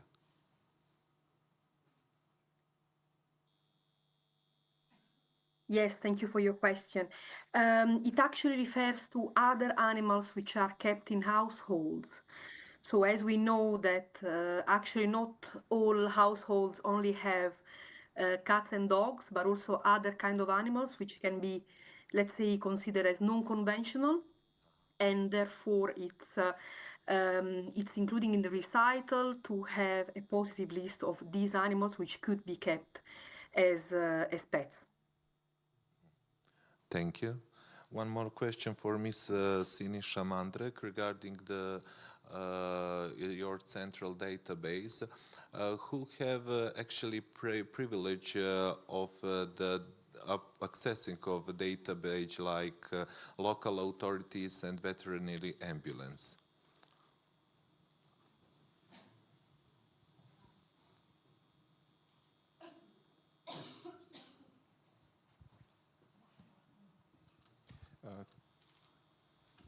Thank you for the question. All of them, local municipality, governmental sector, also all citizens of Republic of Croatia for their dogs, also shelters, Ministry of Police. So. everyone who needs that information.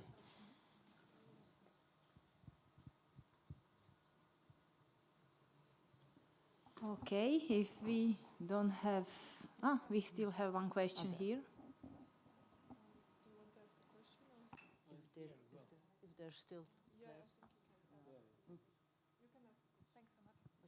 Hello, it's Luca Secker from the German Animal Welfare Federation, and I have a question for Claudia Vinci. I was very, very pleasantly surprised about the new amendment on prohibiting euthanasia for reasons of dog population management.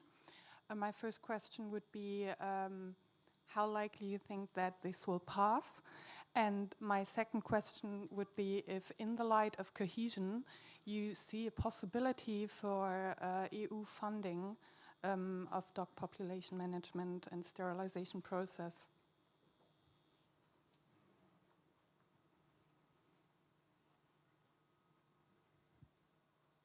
Thank you so much for this question. These questions are actually very, very interesting. Unfortunately, on the first question, I really cannot reply because it's, as the colleagues from the council have said, everything that is now in progress. So I can present only what has been agreed here in the Parliament in June. But then what happens next, we have to wait. And well, and for the second question, it's also something that is not really up to me to say. Personally, I would say I hope so, but it is really not up to me to say. I'm really sorry. Two fantastic questions where I cannot really be of much of help. Thank you very much. Thank you very much, everybody. Nancy Brienne from the Federation of Veterinarians. I have a question to Lucy and Pablo, because in addition to the main regulations, there's also some implementing and delegating acts. Can you tell a little bit about them, which will have priority, which are the main important ones? Thank you. Yes, thank you, Nancy, for this very relevant question. Indeed, the work will not stop after the co-legislators have agreed on the new regulation. There will be a series of next steps to be carried out, in particular from our side, with a series of implementing and delegated acts in particular, but also other actions such as digitalization work. And just to give you some examples, it's difficult to make an exhaustive list also because some of them are still under discussion. We will have in particular delegated and implementing acts to be adopted to set up the interoperability system, to set up the content of the national databases on dogs and cats in order to ensure their interoperability. We will have also different delegated acts related to, for example, the extreme trades, probably, if this is retained in the final text.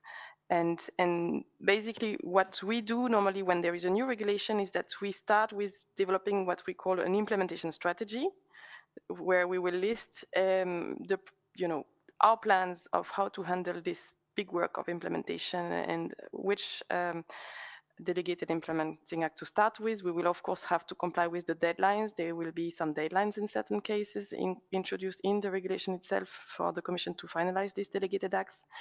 And I should also mention there will be follow-up actions, not delegated acts, but follow-up actions also in relation to imports, because we will have in particular to adapt the import certificates to refer to these new animal welfare provisions, and we will have also to establish this list of third countries. And so this will require a whole exchange with the trading partners to see how they can align with these new rules, the equivalent requirements for imports, and how to build this new list of third countries. And the last question. Yeah, very, very quickly, I just would like to, I'm Sara Turetta from Save the Dogs and Other Animals, so an NGO. I would like to express our concern about the amendment proposed by the Parliament about the home litters, the fact that families can have like once every 18 months a home litter and not respect the legislation proposed. We think this is extremely concerning because home litters are have a huge impact on dog and cat population. And also, how can it be enforced that how can it be checked that these home litters are not put on the market, because the internet is a real jungle, and in Italy and in Romania on these online shopping platforms you find thousands of ads about home litters. So it's not a question, it's just expressing our concern about this amendment of the Parliament.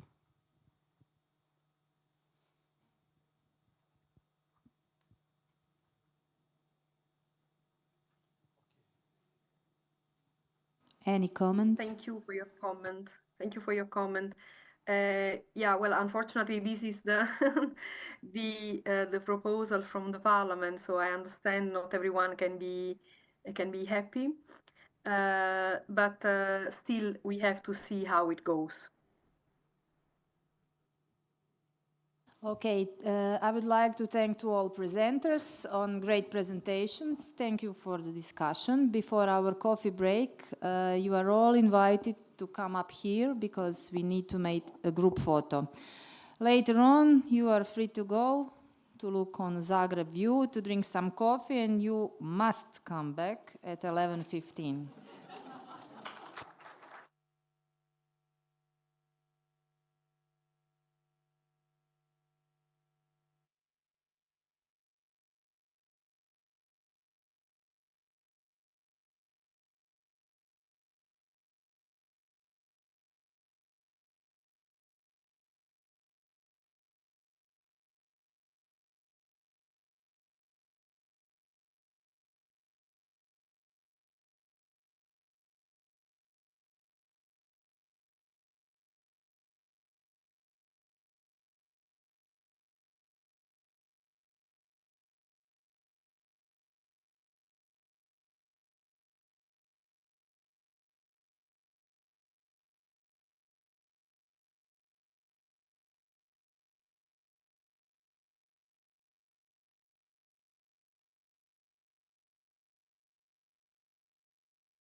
the change is here.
Hello, everyone.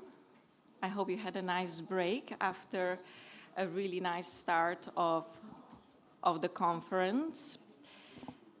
I'm very happy to welcome you as a moderator to the session Building Professional and Technical Capacities in Cat and Dog Welfare to support the implementation of the upcoming regulation. So we are at a really important time for dog and cat welfare, as it was said numerous times this morning. And the regulation coming our way brings both challenges and opportunities. So it's really essential that we prepare with the right knowledge and skills to make the most of these changes, especially in the light of supporting professionals, veterinarians, national authorities, enforcement authorities, and as well owners. In this session, we have a fantastic lineup of 4 speakers who will share their thoughts and experiences on this topic. After each presentation, we will have a few minutes for questions, so please feel free to raise your hand and shoot away the questions. So first we're going to hear from Dr. Ivan Zemljak, President of Croatian Veterinary Chamber. Ivan will discuss best practices and lessons learned from Croatia's journey in dog and cat identification and registration system. He will highlight the key role veterinarians play and the importance of educating both professionals and pet owners. Ivan, please, the floor is yours. Thank you, Tisa. Hello, everybody. Thank you for choosing Zagreb. Thanks to our Ministry of Agriculture for being the host. Thanks to Purina and to RSPCA for choosing Zagreb for this event, and also to FV and WOAH to support this event. So the main thing I will talk about is how did Croatian veterinarians adopt the new registration system. So we are already here for with this system in 22 years now. And from the beginning, it wasn't all easy, but let me try from a practitioner's view, tell something about this system. Before the new regulation in Croatia till 2002,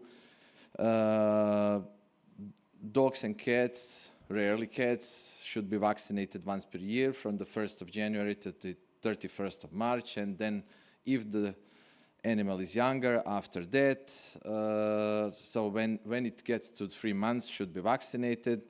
It was usually done outside the veterinary ambulances and clinics, and owners received the mail with the call for vaccination. It was a written mail on the paper, not the mail as it is sent now, to bring the dog on the specific date and time to veterinary clinic and some noted place. And all the things were done manually. It was written, this is a book of the bitten persons from animals, but there was also a book of vaccination of dogs.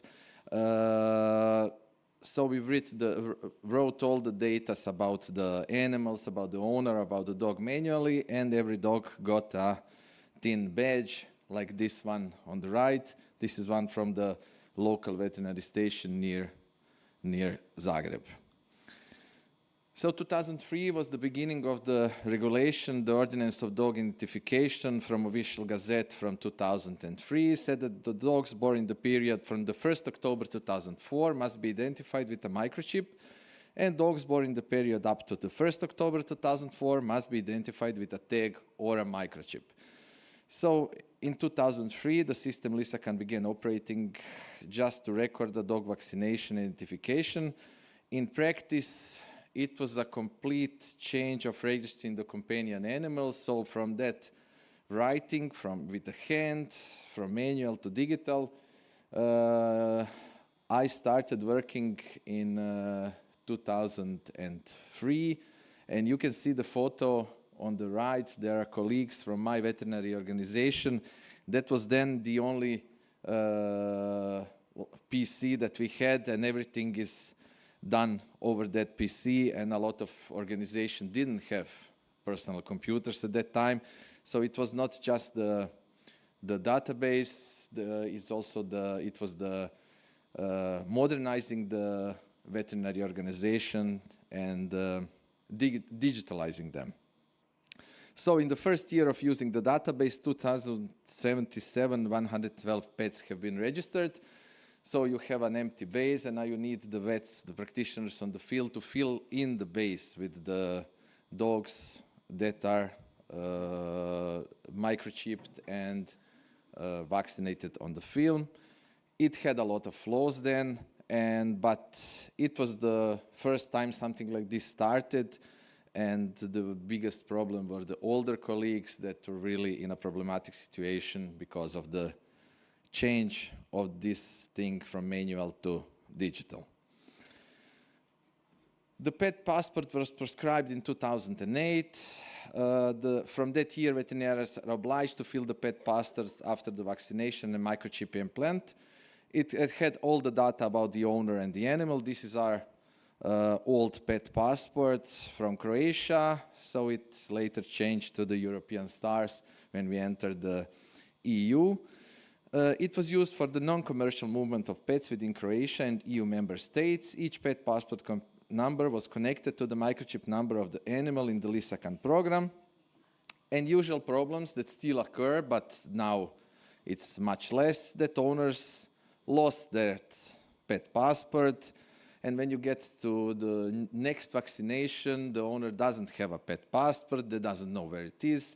So in rural areas, this still continues to be a problem for the practitioners.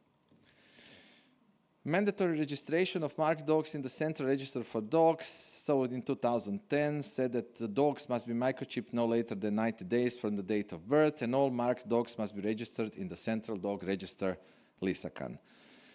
So until 2010, 56% of the estimated dog population was microchipped and registered. So the Croatian Veterinary Chamber, together with the Ministry of Agriculture, participates in education and training of veterinarians regarding new legal regulations. And the Croatian Veterinary Chamber is also a member of the committees that adopt provisions of laws and regulations that regulate the area of pet marking. The main thing with the adoption of the law of veterinary medicine was 2013. For the first time, the provision that dogs must be marked with a microchip no later than 90 days from the day of birth becomes legal by law, not only by ordinance. So it was, the dog tags are finally out, and 2013, every dog has to be microchipped. Education, we had a lot of educations, but unfortunately, we don't have much pictures, especially from the beginning. We provided, together with Ministry of Agriculture, a lot of trainings, multiple presentations for the practitioners. Educations were obligatory.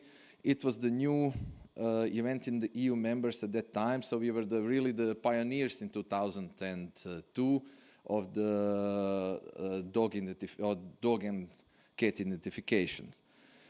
Problems occurred with the field implementation, a lot of equipment for larger veterinary organization which had few thousand dogs on their territory. And then, of course, there was no Temu there. You couldn't order a microchip reader or anything else it was quite expensive, especially computers, microchip readers. So I remember that we ordered a microchip reader costed around 300 euros then. So now it's around you can buy it on Temu for 20 euros, I think, even less.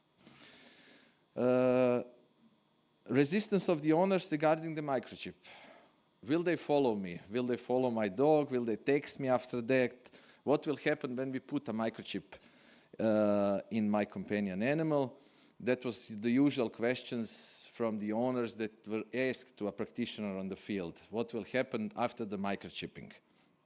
Still, field veterinary practitioners managed to register a huge number of dogs, and the biggest number of dogs was found in rural areas, and the level of consciousness of their owners was quite low at that time. So we managed on the field to register a lot of dogs that were in rural areas, and without the work of the veterinarians on the field. So if we just entered the data from the dogs in the towns, that number would be quite smaller. Now we have around 766,000 registered dogs in Croatia.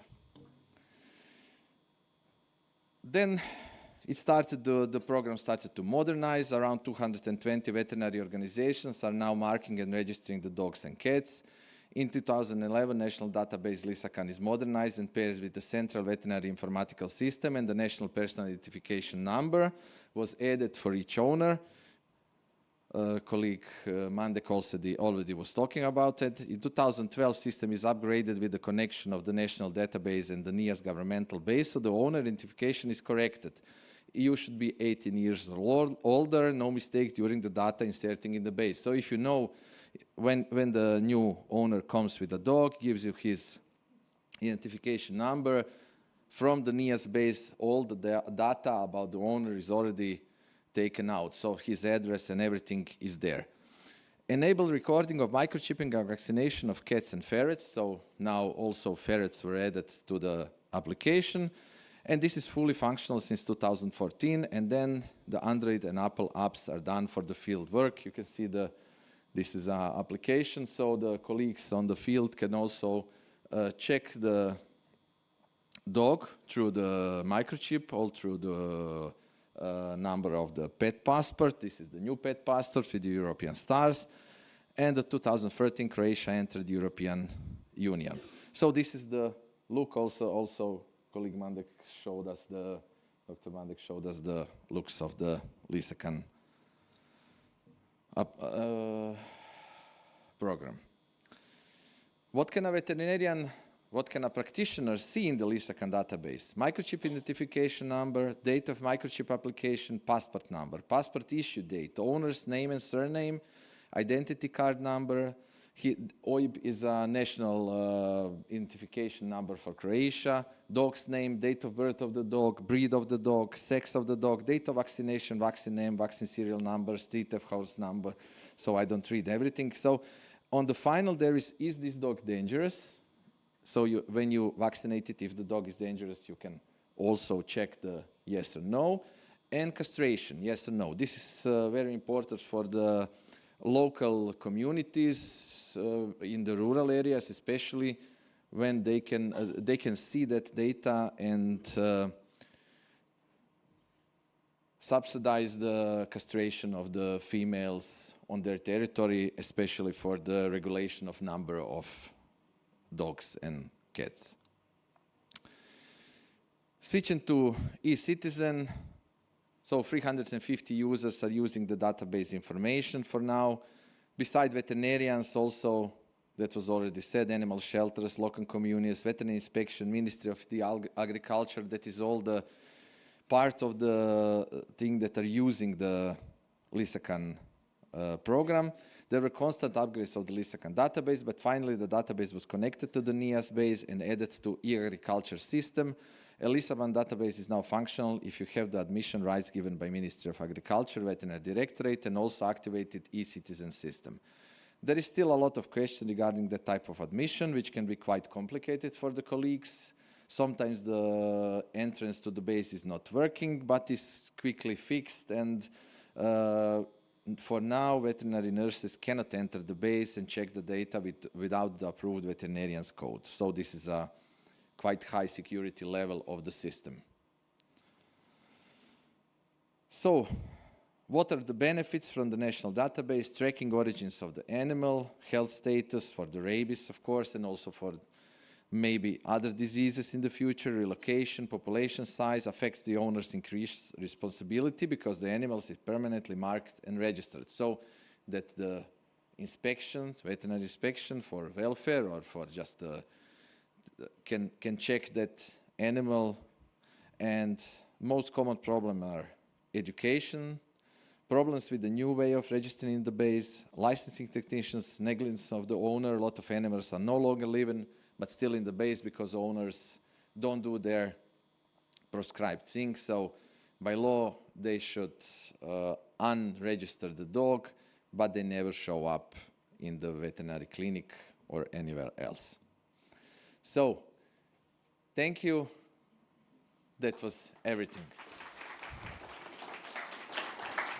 Thank you very much. Ivan, if you can just stay maybe on the stage just for a second. First of all, thank you for sharing this ENR journey with us. And I gather that from your story that the solid register of companion animals is vital for improving the welfare and promoting responsible pet ownership. I would like to open the floor if there is perhaps any questions for Ivan. Please.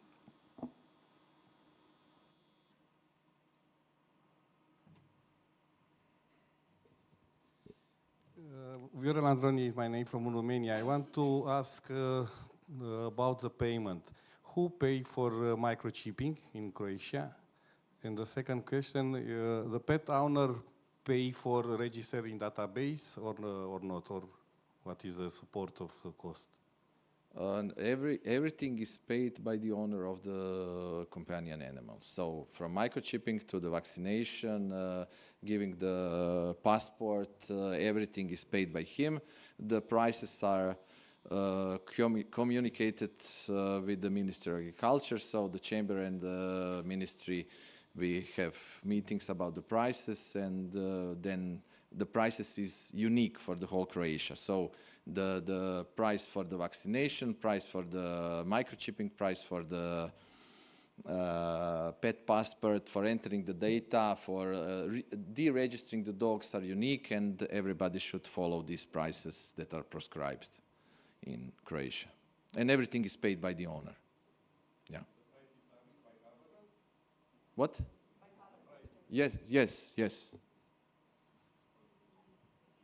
Hello, I'm Nectaria from Cyprus. I would like to ask about the dangerous dogs. Do you have a dangerous dog breed? So you say that this belongs to a dangerous breed, for example, or does the veterinarian decide as far as how dangerous the particular dog is? Well, sometimes the dangerous breed doesn't have to be dangerous.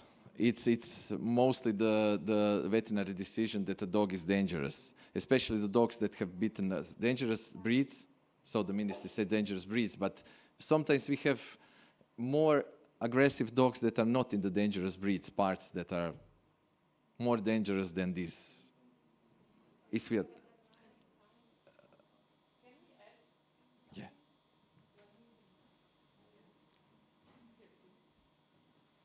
Hello, I'm Jacqueline from the ministry as well, and I would like to add something to the first question. Some local administrative units decide to co-finance the microchipping of their animals, their dogs at their territory. But so not all. Not all. Some. But usually, yeah, the owner is responsible. And for the other question, so in Croatia we have the ordinance on dangerous dogs, and basically all breeds which are crossbreed with terrier type bull dogs are considered as dangerous dogs if they do not have the pedigree of the FCI or the National Kennel Club. Other dangerous dogs are determined after they bite somebody or injured people or any other animal. And then the veterinary inspection concluded some procedure and decided if this dog is dangerous or not. And those dogs then have to go to the socialization period and also the testing and everything. And in the worst case scenario, they have to be euthanized if there is no help for them. Thank you. Yeah, but finally, regarding the price, it's always pays to the veterinary practitioners on the field. It's just the difference is it is from the owner or from the local community. What? Price is unique. Price is unique. Thank you very much for the questions. Thank you very much, Ivan, for the presentation.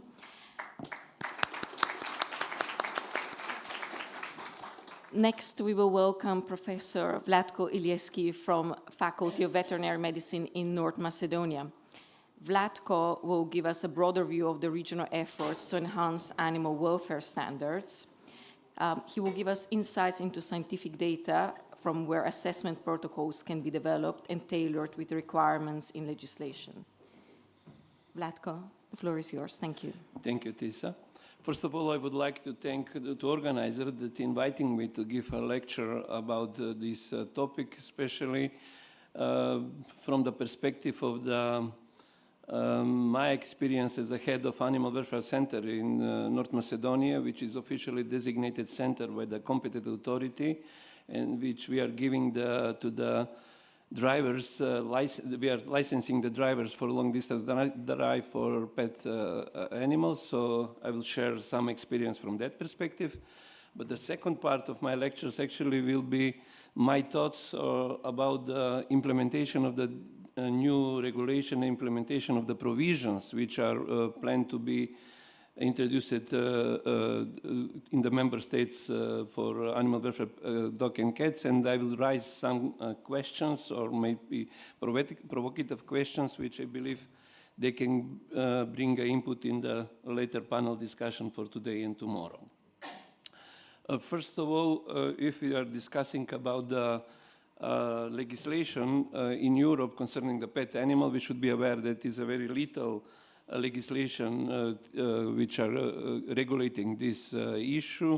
I would like to raise the information concerning the first, let's say, resolution of EU Parliament against the pet trafficking, especially this resolution called mandatory EU-wide system of pet identification. So maybe in the panel discussion we should discuss how our national database should be introduced on the European level as an EU-wide system of pet identification. Of course, the main course of my lectures is a new draft regulation for animal welfare of dog and cats and their traceability. Concerning the legal background about the animal aspects, welfare aspects of dog and cats, we should be aware actually that is several issues which are very important to be regulated in order to have control about the standard of breeding of dog and cats. So first we should understand how commercial breeding rules actually are implemented and which kind of rules we should follow in order to assess them and implement it. Such a standard, of course, sale pets market conditions is also part of this regulation. Probably we as a veterinarian, we do not have enough information how the system is working, but we should think that our activities should be merged actually with this condition. Of course, transport rules, because the trafficking of the dog and pets is very important, so which kind of rules should be followed. And also very important issue, which I believe is also new for our way of implementation of this provision of legislation, that's mean online and social media sales. How these rules actually should be somehow designed, even control from the, let's say, competent authority or other institution in order to have a control on these activities. From the proposed minimum animal welfare requirements in the regulation, there is 6 different pillars which are covered by this regulation. In my presentation, I will tackle 3 of them. I will try to discuss a little bit about the common welfare standard regarding the breeding condition, housing, and care of dogs and cats. I will speak a little bit about the traceability and which kind of activity actually should be put in place in order to develop this traceability, and a little information about the online advertisement and marketing for sale of dogs and cats. Alongside about the new regulation, we already heard this morning that there is a different stakeholder who are giving the support in this process of implementation of the legislation, and I believe the one important document which is published in September 2023 is the scientific report developed by the EFSA. And this document is very well known among the scientific community, but I believe that all information, all data which are placed in this document, it's very useful in order to establish the protocol of the assessment of breeders for dog and cats, and this document is free, available online. Then everybody can download it and can go through all data which are placed in this document. Besides of the EFSA, also other stakeholders are producing different documents who are giving a sight of this new regulation. I would like appointed the position paper of Federation of Veterinarians of Europe and FECAVA. And this document actually very good summarize the needs about the implementation of the new regulation, in which kind of let's say, capacity and competencies should be introduced in the new breeding establishment. So the pillars which this document is covering are pillars concerning the mandatory identification and registration, definition of breeders, veterinary preventive health plan, double verification online trade, and requirements for feeding, health, housing, breeding, and competencies. I like this document because actually at the end he summarized that the consequence of the poor breeding practices actually are leading towards the lifelong suffering of pets, especially, which is important for Western Balkan country, that these actually bad practices for the breeders actually leading towards the appearing of the stray dogs problem in these countries. Because in our countries, all the time we are discussing how we are going to solve the problem relating with the stray dogs, but we do not have any proper activities directed toward the breeders. So with this new regulation, which we should change our mindset. First, we should regulate the breeding condition and the breeders in the country as a source of new dogs in the country, and afterwards, actually, we should act concerning the stray dog population problem. So in my next slide, I will follow some of these pillars which are mentioned in this document, just to give you a practical example how this implementation can look like. Probably maybe in the later today or tomorrow in the panel discussion, we can discuss in detail about these issues. Concerning definition of a breeder, in the new regulation, it is prescribed that the competent authority should make approval of the breeding establishment, should make a grant certificate of the approval of this establishment, and to make a list of the approval breeding establishment and making it publicly available. This is very important, I think. So if we are discussing about this trade conditions and the traceability of the dogs and sources of the dogs, so the breeders to be public available on the list, I think so it's very important. And also it is described that these breeders should be subject to the official control. They should be registered, licensing, and inspection. My question is, who is going to do this inspection? We're already making in our country a little exercise following the recommendation that up to 3, if the owner has up to 3 animals which are not sterilized, to be registered as an official breeder. So if we count the number of the household who is having at least 3 dogs who has not sterilized animals, we came to the number of the more than several thousand in North Macedonia. So my question is it possible that the competent authority to do this inspection or a veterinarian who can do that? So maybe this, let's say, challenge, we can discuss it during our panel discussions.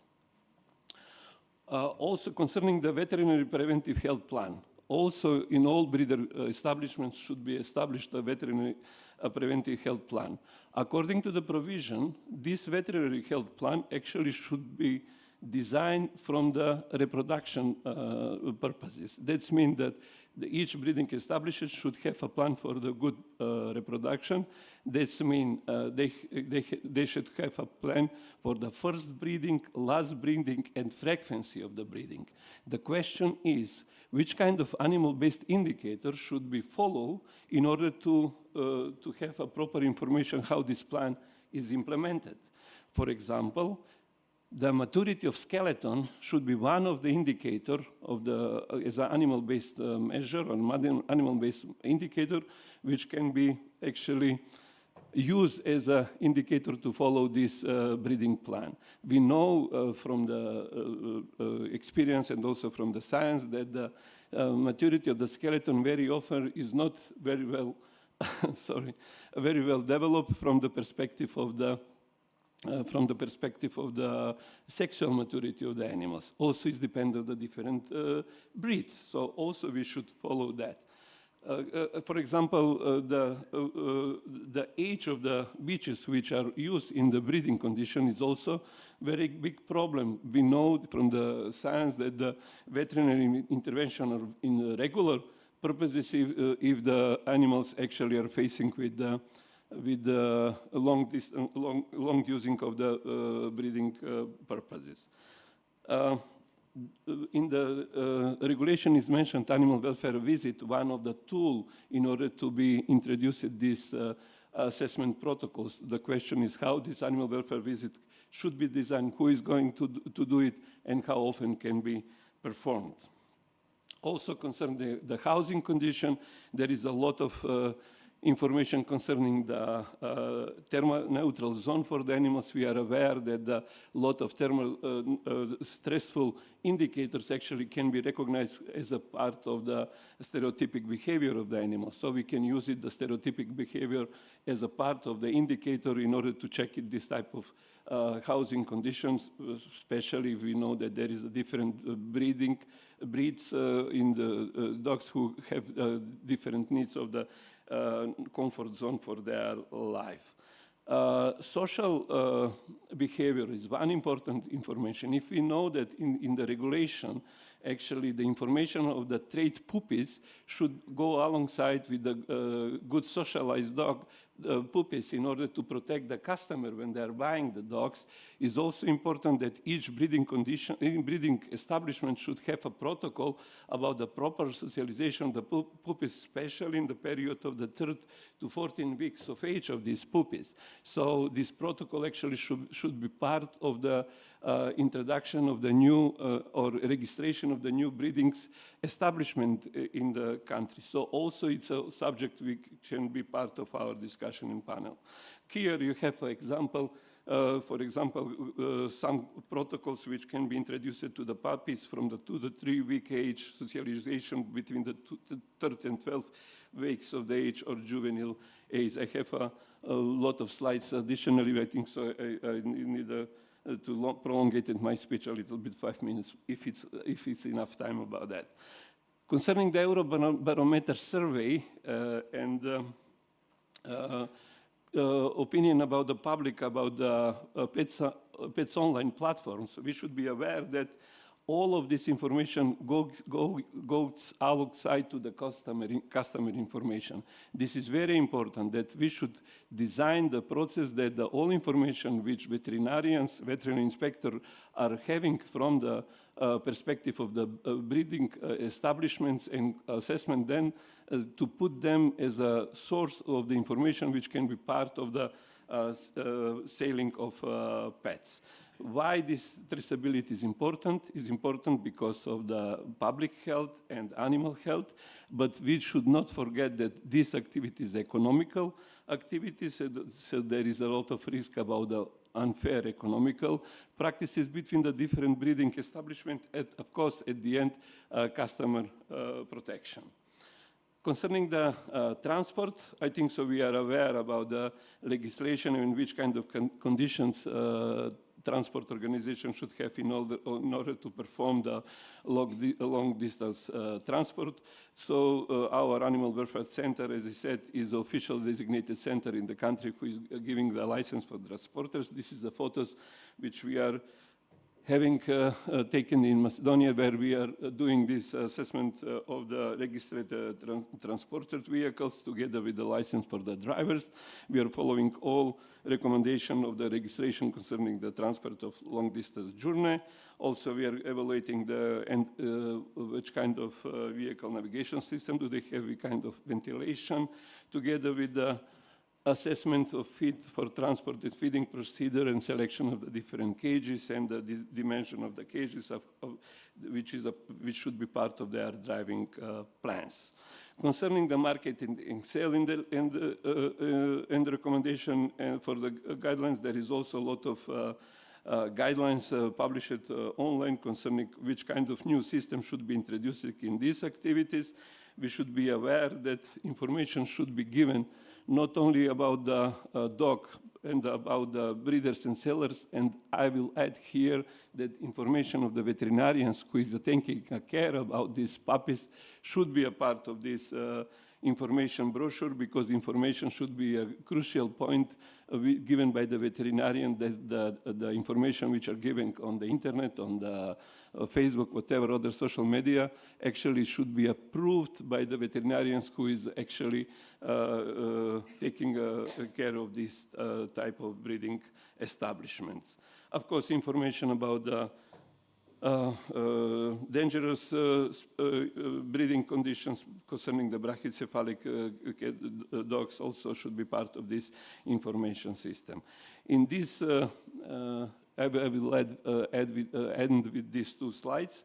With this marketing and sales of dogs and puppies, I started with the Parliament resolution concerning the needs about to having an EU-wide system of identification of the dogs and cats. I believe that this online advertising should be integrated with a approved database on the national level.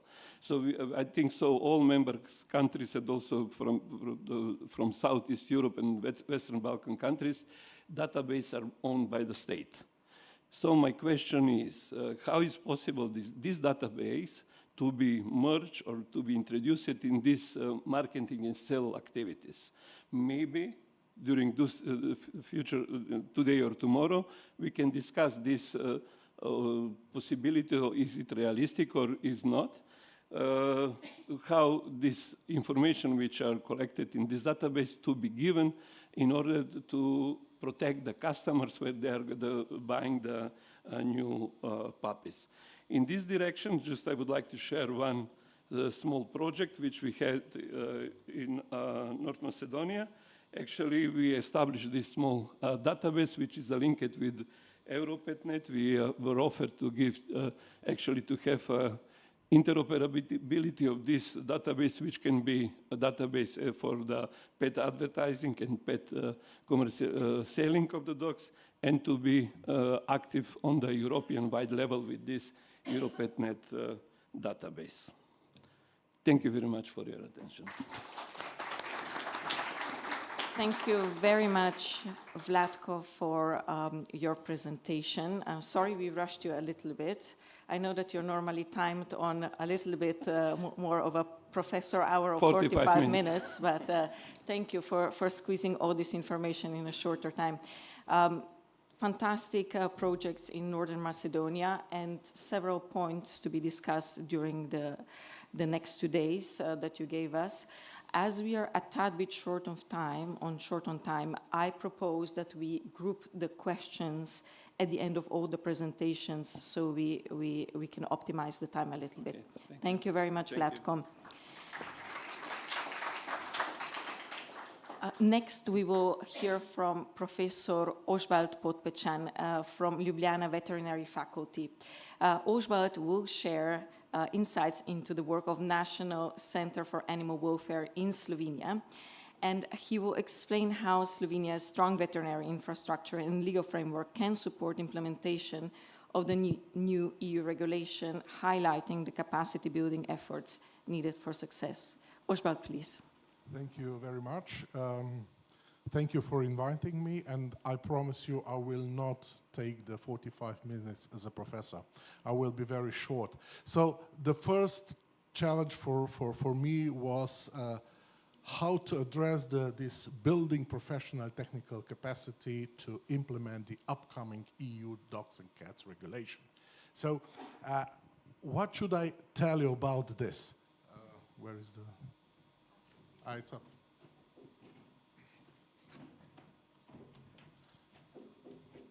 So what do we need actually to build this?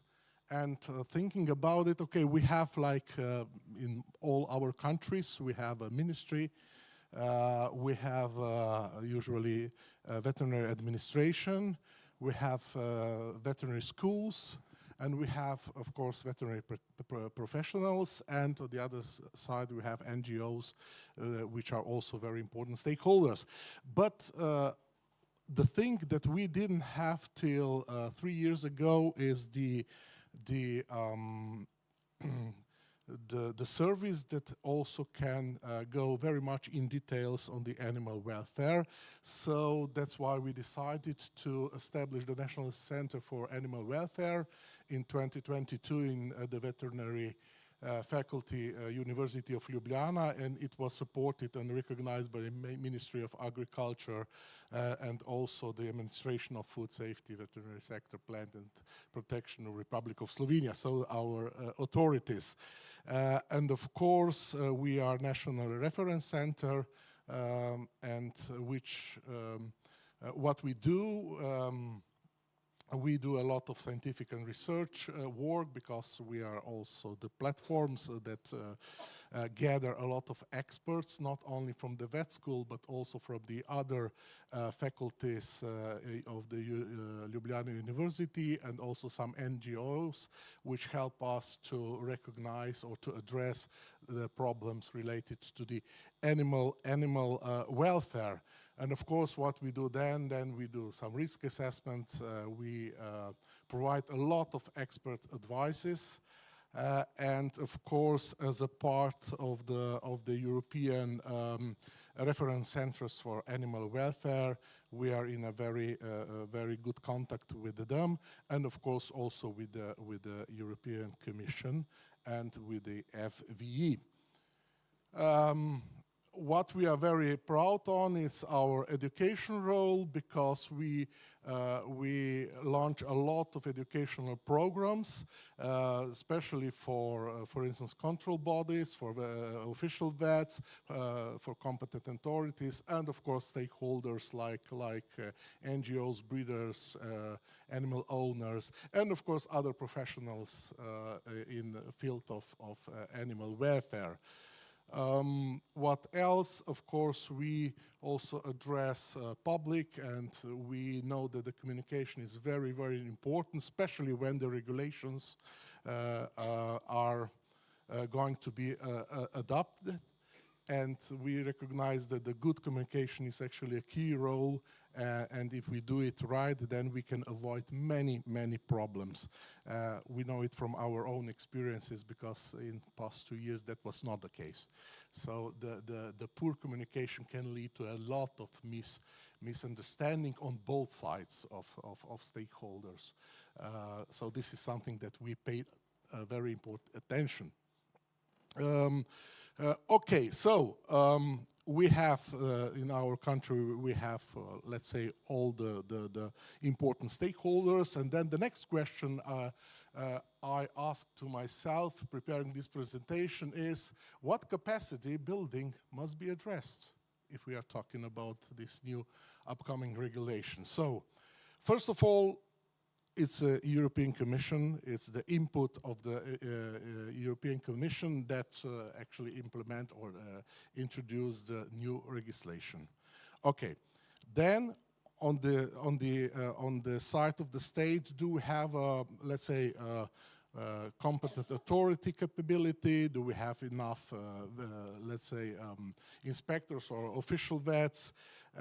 Do we have a good custom policy, veterinarians which are there? Do we have good protocols, sampling protocols? Do we have the sanction framework, so the capability to punish or to control or to give a fine to those who violate the legislation? And then, okay, do we have capability to train veterinarians? For instance, in case of microchipping, identification, verification, then animal health checks, which are in our country very, very important. Especially we have, you may know, the annual veterinary annual visits on farms. And of course, we have also health checks for companion animals. Then transport fitness, and so on and so on. So these are all the capacities which must be addressed where we are talking about this topic. Do we have shelters? Do we have, let's say, breeder organizations on a high professional level? So these are all, let's say, stakeholders that we should take in consideration when we talk about this implementation. Later, further on, traceability. Do we have a good IT system? Do we have a good register? Do we have everything according to GDPR, which is a still big problem, a big topic? Like it was said before, who can enter the register? Who can take or import or export the data out of the databases? These are very important questions that should be addressed. And of course, transport of the animals. We are now not anymore in the Schengen. We are in the Schengen, but we don't have now the outside border of the EU. But still, on the airports and in the ports, we still have the border control. And do we have capacity to do our job proper? Okay, so if you go to our case in Slovenia, we implemented the renewed Animal Protection Acts in 2023, which of course address cruelty protection and responsibilities. And we did a novel, the amended law in 2025. What is new in this law is the ban of the keeping dogs on chain, on leash, and in the cages. Inside the living premises, which is quite a challenge, especially regarding to the control of this regulation. And of course, we do the microchipping of all the dogs, and cats will be mandatory in 2027. But right now we are doing a big campaign for microchipping cats, and it is paid by the government because we would like to stimulate as many cat owners to do that till the regulation will be till the chipping will be mandatory in 2027. So now we already register a lot of owned cats. What else? Okay, we have a central register for dogs, but not cats. So all the cats right now are registered in the same register. And of course, we do as a profession. We release a lot of press publications regarding to the animal health, animal welfare, animal pain management. We provide a lot of professional opinions about many topics, not only to the government officials or veterinary profession, but also to the NGOs when they have some questions or when they address some problems. We of course help them with the professional opinions. So I was very quick, and I'm looking for for the questions. Thank you very much. Thank you very much, Osbert, for giving us these insights into, let's say, relatively new Slovenian Animal Welfare Act, Protection Act, and the efforts that Slovenian government is doing in microchipping of cats.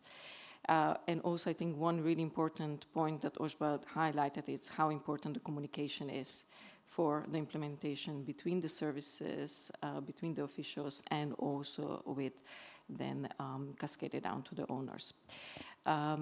We will now move to presentation of Dr. Tomasz Grudnik from the World Organization for Animal Health. Tomasz will discuss WOA's regional platform on animal welfare for Europe and its role in translating global standards into practice, into practical regional actions, including the roadmap on dog population management for the Balkans. Tomasz, please. Good morning to everyone.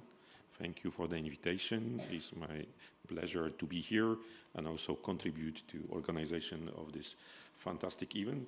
I will start with the short introduction of the Organization for Animal Health.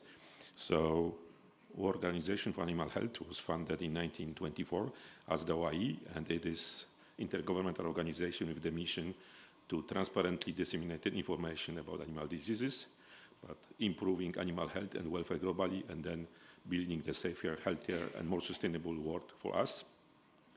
Globally, we have 183 member countries, but in our region in Europe, we're representing 53 members of Regional Commission for Europe. So how we actually fulfill our mission, that we do it this through the transparency of management of animal health information. So we collect animal health information and we share it publicly, mostly targeting veterinary services, but it's available to everyone. We set the standards, international standards on animal health and welfare, and we also follow up with the monitoring of the implementation. We have the strong focus on capacity building for animal health professionals, but also we develop the global initiative strategies to provide the in-country support both on the national and regional level, and we strong focus on the international collaboration. So when I mention developing the standards, when we mean the WOHA standards, we refer to Terrestrial Animal Health Code and Aquatic Animal Health Code. So in the Terrestrial Animal Health Code, we have the section 7, which is dedicated to animal welfare. And in this section, we have the chapter dedicated to dog population management, it's chapter 7.7. And actually it was developed with the strong focus on the free-roaming stray dogs, but with the recent revision, it really provides the broader approach to the dog population management, and that our standards recognize that dogs are present in every human society around the world and are valued for the range of the roles they fulfill in the society. Our standards defines the holistic approach to improve the welfare of dogs, reduce the problem they may present, and to create a harmonious coexistence with the people and their environment. But actually, the standards aims to support effective and sustainable rabies control programs and control other zoonotic diseases. And the stress emphasizes the ethical responsibility for the dog welfare, but also for the responsible dog ownership. So I'm not going to the details of our standards, but just the key components of the dog population management program is to have the complete framework combining legislation, governments, and practical measures tailored to the local context based on the evidence, and including the multi-stakeholder coordinations. And the core measures listed in the standards cover the registration and identification, breeding regulations, dog movement control, responsible dog ownership, reproduction control, catch, neuter, vaccinate, and release when appropriate, focusing on also reuniting and adoption of the dogs, and access to veterinary care and environmental control. And we also stress the fact that programs must be monitored with the standard indicators, community engagement, and with the other welfare standards. So the key element of the having the standards actually is to implement them in the practice. So having document is not enough. That is just list how we should do the things or provide the solution. But the key element is really to implement those standards in the practice. And we do this in WOHA with the regional approach. So back in 2013, we launched the initiative, which is called the WOHA Regional Platform Animal Welfare for Europe, with the aim to improve animal welfare in all 53 countries of Europe, empower veterinary services to take the action on animal welfare in compliance with the WOHA standards. So we operate, this platform operates on the basis of the 3 action plans, and currently we are implementing the 4 action plan. And for our region, we identified the 5 priority topics. We started with the welfare during the slaughter, transport of the animals, and the dog population management. And later, for the 2nd action plan, we also added welfare of animals in natural disasters and welfare of working efforts. So a little bit about the capacity building activities to support implementation of WOHA standards. So in our region, as I mentioned, that is the dog population management, that is the priority topic since 2014. And we developed 2 sub-regional roadmaps launched to achieve the full compliance with WOHA standards on dog population management. Those 2 roadmaps cover Balkans and Central Asia and Caucasus countries. So the countries collectively agree of this sub-regional vision to achieve the full compliance with the WOHA standards for Balkans by 2026 and Central Asia and Caucasus for 2030. So you can see we have 11 countries for Balkans: Albania, Bosnia and Herzegovina, Bulgaria, Croatia, Greece, Kosovo, Montenegro, North Macedonia, Romania, Serbia, and Turkey. And for Central Asia, we have 8 countries for Caucasus and Central Asia. And of course, that our roadmaps are fully in line with the FAO, WOHA, and WHO 0 by 30 global strategy to end the human deaths from the dog-mediated rabies by 2030.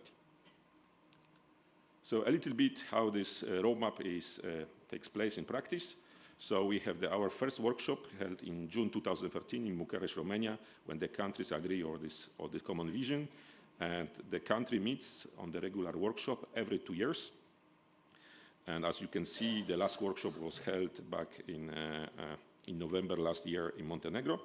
And the part of this series of the workshops, we also have what we call the self-assessment and monitoring tool runs to help us better understand the situation in the countries. So a little bit about the workshops. I'm really happy to see a lot of people who are here on the pictures are also in this room. But what is the objectives of the workshop? So really, we look on the review national dog population management strategies and understanding the country situations, looking on their compliance with WOHA standards, but also collectively we work on the key weaknesses, constraints, challenges in implementation WOHA standards, but also working towards solutions to these challenges, sharing the best practices for sustainable dog population management, dog in the regions. And in addition to looking on the challenges, solutions, and sharing practices, we also provide some technical capacity building, covering this broad range of relevant topics. Topics like human dimension of the dog population management, dog behavior, dog population assessment, the tools, how you can do the surveys and estimate the dog population in the communities, dog registration and identification, so strong component for the dog population management. We also talk about the shared management, the adoption process, but we also discuss how we can raise awareness about responsible dog ownership, public awareness, and how we can engage the society in the dog management population programs. And we, of course, look on the public health aspects with the special focus on the rabies dimension. As I mentioned, the part of our roadmap is also a complementary tool which help us to understand the situation in the country. So we developed what is called self-assessment and monitoring system for the dog population management.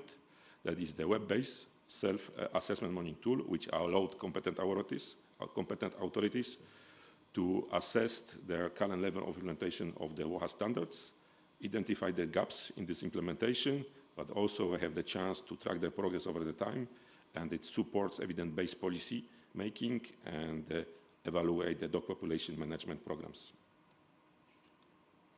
And just to recall one initiative we launched back in 2016, this was an awareness campaign launched by OIE, by this time support with the ROC and RSPCA, when we developed the package for the awareness campaign to be disseminated through the Balkans.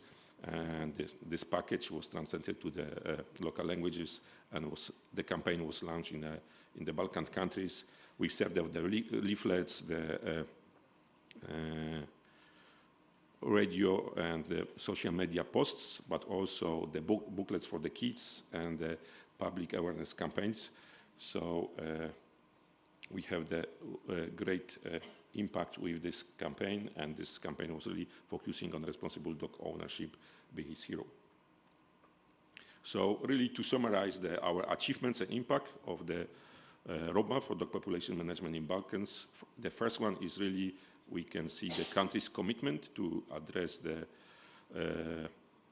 properly implement the standard and address the dog population management issue with a strong focus on building capacity and technical expertise from WOHA activities. We can see progressive increase of level of public awareness, and there is the development and revision of national local legislative frameworks.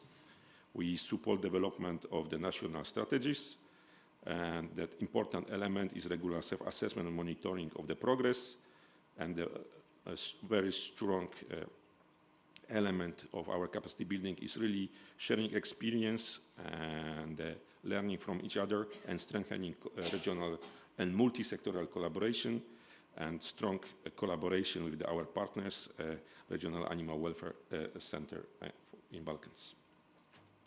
So thank you very much, and I really look forward to work together on the improving animal welfare in Europe through the implementation of this proposed regulation on the welfare of dogs and cats, but also look on how we further can build on our capacity building, supporting implementation of the WOHA standards on the dog population management.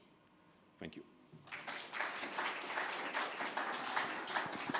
Thank you very much, Tomasz, for these insights on the work that you're doing with a platform. It's fantastic to see this multi-stakeholder collaboration and the continuity over many years that you have been now achieving. So and now we have some minutes for questions, and I would like to open the floor. If you can, please raise your hand with a question and also identify for who is the question so we can place the microphone to the right speaker. Please, the floor is open. Georgia, please. Hello. Hello. Yes, hi. I'm Georgia Diamantopoulou. I'm from FORPAL's European Policy Office. Thank you very much for this, the fantastic presentations. I actually have a question for Dr. Ilieski. Well, it's a question and a statement, actually. I would like to start with what you said about controls by the official authorities of establishments. I would like to hear your view. How do you feel about what the Council suggested on this file, but also what some other countries have suggested on other files pertaining to farm animals, on remote official controls, and provided that the means are in place to ensure that the control takes place appropriately. So we know there is a scarcity in the profession. We know there are not enough official veterinarians, and obviously you're, I guess, overwhelmed. But how do you feel about, means of online, if you want, verification and approval of establishments, given that this require, Thank you very much for your question. Actually, it's relying what kind of activities we developed together with the Macedonian Veterinary Chamber. I think so last year we were writing a strategy about solving the problem of dog population, stray dog population in North Macedonia. In that strategy, actually, for the first time, we're introducing that our country should starting to think to solve this problem on municipality level, not on state level.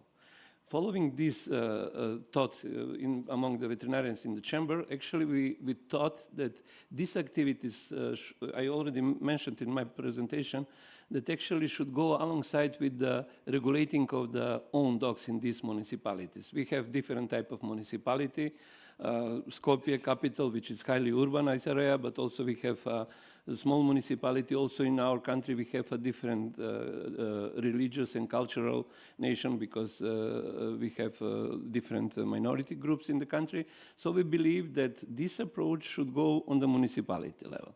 If we follow that, that means that the question is about the registration of the breeders on those municipalities. Personal opinions, I think so, should go through the veterinary practitioners, because these veterinarians should go together with the local municipality authorities, like a communal inspection or whatever, who can be actually the main driving force of implementation of these new rules in the regulation. Official control through the competent authority is very difficult to be designed because it's lackage of the inspectors. And as I said, probably the different strategies should go in the different municipality because of the culture of living and understanding the problem of the stray dog and even understanding how the own dog is kept. We have a municipality who are still having the dogs on the chain in the backyards at the houses. In Skopje urban area, we do not have this situation. So probably this approach can help us in order to introduce these new requirements in the regulation. Thank you. Thank you, Vlatko. Thank you very much for your answer. Maybe a comment on what he said before, Professor said before. It's about the use of the database. You referred to EuroPetNet also in your presentation, which is this private initiative connecting databases across the EU, but that's just a private initiative, right? They have been filling up for a gap that was existing for many years, decades even. Now the Commission is foreseeing probably some other system, whether run by the Commission themselves or a contractor that would more or less do what EuroPetNet is doing. And so for the system of online controls, for controls in the online trade, the way we understand it, that the new regulation, the way the new regulation plans to make sure that the animals that are offered online are traceable to the people offering them, is that there will be some sort of registration verification through this system, through this whether index database that they will likely create, or this connectivity system that will bring together all databases across the EU. In any case, I think there is consensus that animals must be traded to the person that's responsible for their existence. And I would just like to flag there are two fantastic projects. One in France, actually in France it's mandatory by law that all the animals that are put out there for advertisement have gone through a verification check of the registration against the national database. It's a private-public partnership, if I remember correct, ICAD. And there's also a voluntary system in Ireland that does exactly the same, but is run by one dedicated online marketplace, and it's part of a private initiative. So the need is there, and hopefully the regulation will come into, harmonize it across the EU. But thank you so much for your presentation. Thank you for your question. Thank you. Thank you, Georgia. Thank you for sharing these insights. Please, next question. Okay, I have a question for the colleague Potpechan. With regard of the identification of cats that you plan to introduce in Slovenia, did you foresee some kind of derogations, as are also foreseen by the European Parliament position, for the cats that are living on the farms, for example, or some other? No, okay. That was actually one of the key points. One of the problems. Yes, yeah. That's why we went in. Because the problems we had is that usually farmers declare sometimes this cat is mine and another day this cat is not mine. So the point of our system is now they have to decide, yes, this cat is mine, okay, then we will chip it, we will put it into the registration. If the farmer said this cat is not mine, then the guys from the shelter will come and do everything that is needed. And this is the only way that we will put things in order. Yeah, if I may comment, this is also Croatian position. We are at the moment in a position that we are not sure that we could implement the identification of all cats in, let's say, some reasonable time in the future. But also we are against this proposal that some cats should be avoided from the identification because of that reason. We have the most problems in welfare of cats in the farms. It makes no sense. Yeah, or in the let's say, stray cats. Thank you.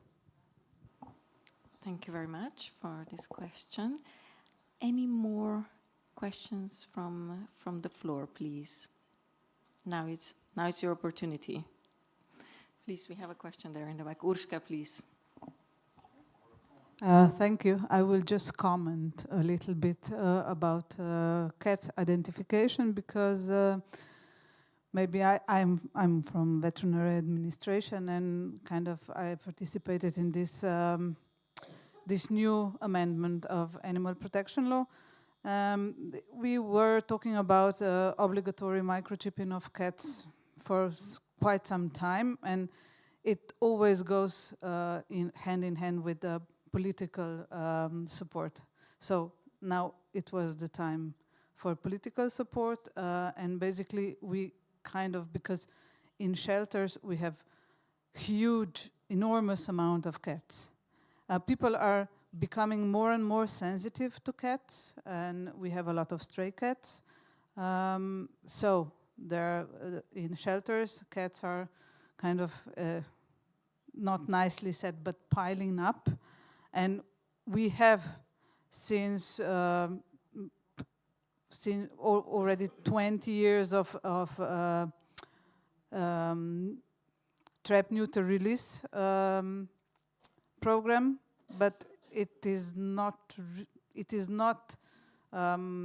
really effectively lowering the numbers, so we decided to go with microchipping owner cats. Stray cats are neutered, sterilized or castrated, and with farm cats, it is either owned, so it must be traceable and marked, either it is a stray cat and it's neutered, so it will not reproduce anymore. So the farmers should decide, as my colleague already told. So this is the way to go forward, but we don't expect it to be done in a short time. Basically, the people have to kind of own this responsibility for their animals, and it starts with admitting this is my animal. Thank you. Thank you, Urška. Any more questions or perhaps comments from the floor? If not, if you allow me, I'm going to ask one question. And this would be for Dr. Tomáš Grudnik. So as we are talking now, we are in a cat section, so I think you might know what will be coming, but so is WOA planning to develop a framework similar to Chapter 7.7, which is for dogs, which would specifically address the welfare and management of cats? And if so, what might it entail? Okay. Yeah, it's very obvious that the question will come with this discussion really focus on the cats identification and registration. So yeah, currently we don't really have the chapter on the cat population management. And as you may see, the standards are developed on the global level by our 183 members, so that the global community of countries kind of propose the priority topics to be included in the terrestrial code. But also we can see the need, the topic to be addressed in our region. So in our activities, I didn't really mention it, but we always on the edge, this our workshops on the dog population management. We also talk about the cats when it's relevant. Even if we don't have the standards, we understand the need. So we really appreciate veterinary services sharing their experience, practices, and challenges also linked with the welfare of cats. Shortly, there is no path to develop the standard. I'm really happy to hear from this room, so I can pass it to our members, delegates, focal points, and we can see how we can move it forward. But for sure, we can support this initiative on our regional level as the part of the regional activities. Thank you very much. Very well. Then I will thank to all of the speakers for their presentations, time that you have put into it. And we'll just conclude with few lines that I have put together after this an hour and a bit presentation. So I believe that we can conclude that effective regulation depends on empowered professionals, veterinarians, inspectors, and educators who must be equipped with the knowledge, tools, and networks to uphold the welfare standards. And the discussions highlighted really the needs for clear communication channels. We see quite many possibilities for best practice sharing between the member states, candidate and potential candidate countries, and quite some opportunities for cross-border capacity building.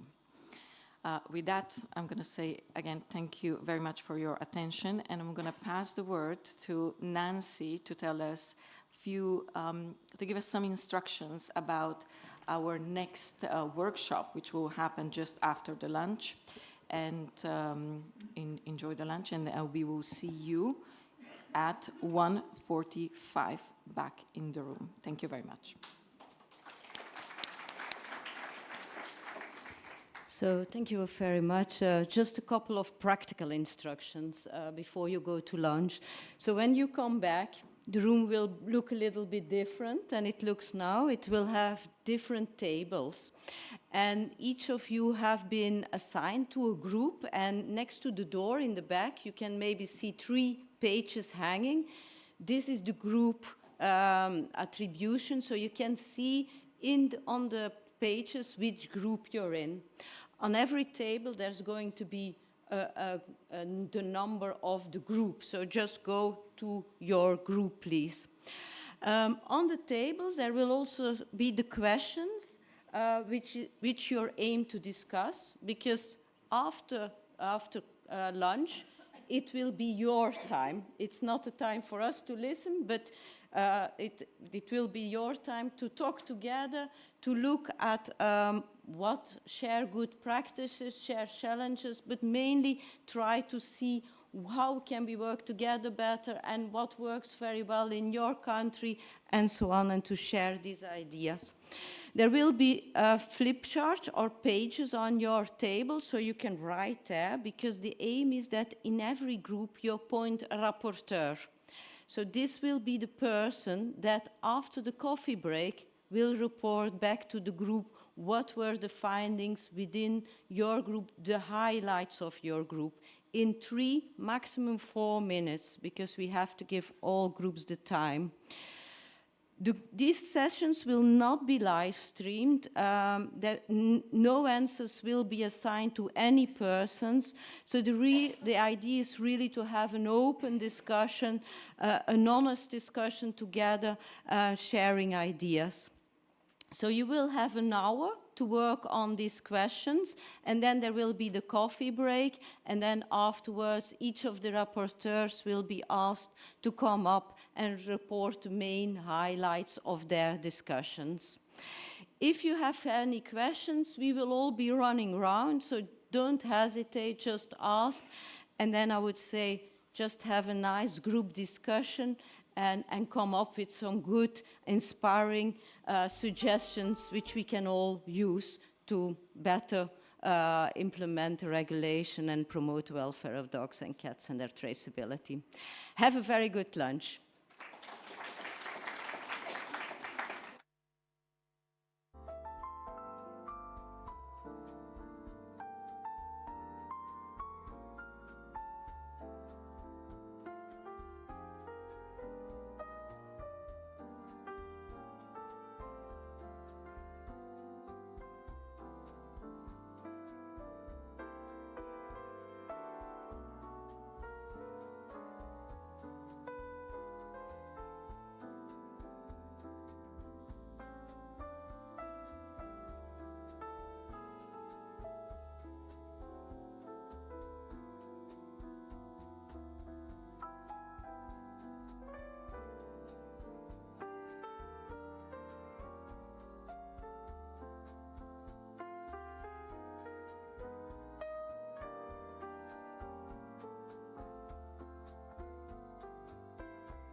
stižu, praznici nam stižu, praznici nam stižu, praznici. Blagdansko je doba, gledaj svud, pazi sad, Coca-Cola dolazi u grad. La la la la la la la.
session.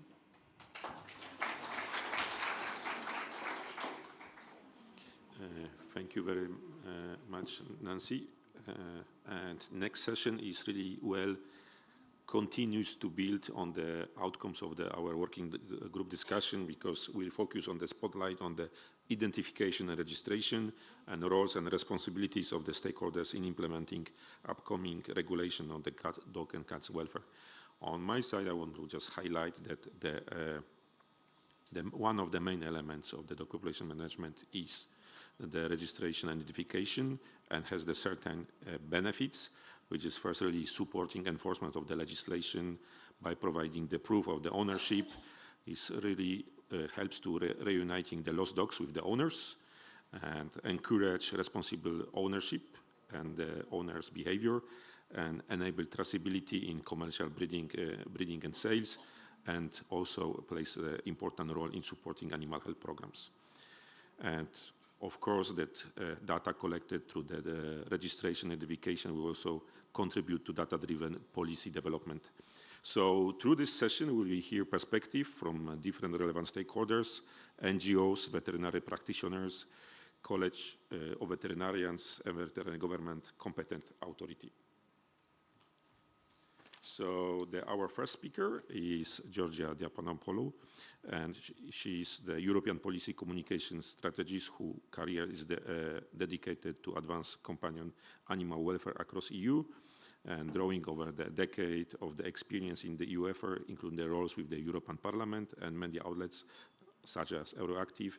She currently serves as the head of the EU policy at the Forpos Animal Welfare based in Brussels. Georgia, please. Thank you so very much. Let's see if I got that straight. I did. All right. Thank you. To begin with, thank you very much to the organizers for this invitation. Yes, I'm Georgia, and I work for Forpos. Forpos is an international animal welfare organization which focuses on the welfare of animals under direct human influence. We are present across the globe with offices and sanctuaries. Just in Europe, we have 10 offices, and I work at the European Policy Office in Brussels, where we're obviously trying to make European legislation better for animal welfare. Our focus areas cover animals used in production systems, wild animals, as well as companion animals. Perfect. So regarding our commitment specifically to companion animals, I'm now head of the European Policy Office, but for 7 years I've been focusing on this very matter, so it's something that's very close to my heart, and it's really core work for Forpos as an organization. Forpos has been extensively working to improve the welfare of dogs and cats. We have been advocating for responsible pet ownership, and raising awareness. We have been calling consumers to responsibly acquire the pets. We have been also trying to make the breeding and trade of companion animals responsible and accountable. We have been also for decades running extensive TNR programs across the EU and beyond in countries like Bulgaria, Croatia, Kosovo, Ukraine, and most recently Moldova. Now, what's very central to all this work is essentially identification registration, for the very simple reason that it is the measure that connects animals to the natural or legal persons responsible for them. And we have seen through our work how the benefits are just simply incontestable and multifaceted.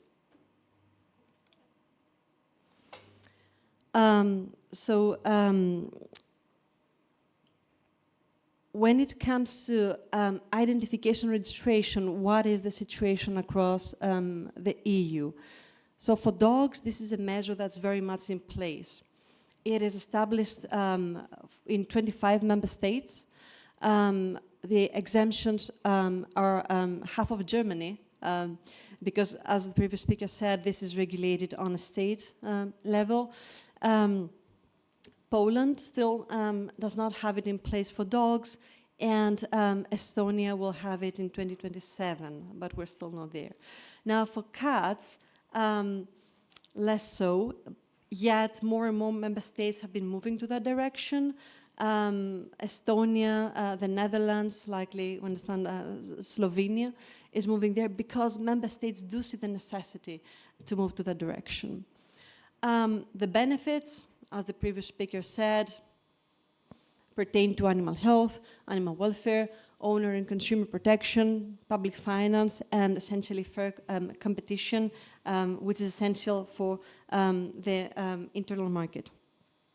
Because needless to say why a private owner needs to have their animal microchipped and registered, basically to find it in a swift and painless way, and this is also essential for consumers. They need to be able to understand where their animal is coming from and have proof of that in case something happens post-sales. Having the safeguards in place that would essentially link the animal to the person responsible for their very existence is might sound as something very reasonable, yet it's not something that's, if you want, commonly yes, practiced. Now, for public finances, identification registration does de facto save resources for the management of stray or lost animals. And for example, experience from Germany shows that just the sheltering of a single dog or cat for one day costs, without the veterinary care, costs about 20 to 25 euros. So the numbers in a way speak for themselves. And of course, this is something that animal welfare organizations, rescue groups, overburdened shelters have been in a way asking for from their decision makers and legislators. And last but not least, humane population control, because why identification registration is fundamental there, because understanding the size of the problem is the first step to eventually addressing it through targeted activities, sterilization and vaccination actions that could eventually, in the mid-run, achieve a level of sterilized population that would bring the numbers down to more manageable, if you want, levels. However, as previous speaker said, there are very many challenges. And we at FORPOS have been working very much on the field with administrative enforcement authorities, as well as local partners, veterinary organizations, consumer groups, and we're rather familiar with the challenges. It is our understanding that this very much have to do with awareness around identification registration, what INR does and what it doesn't do, how it should be done, when and by whom.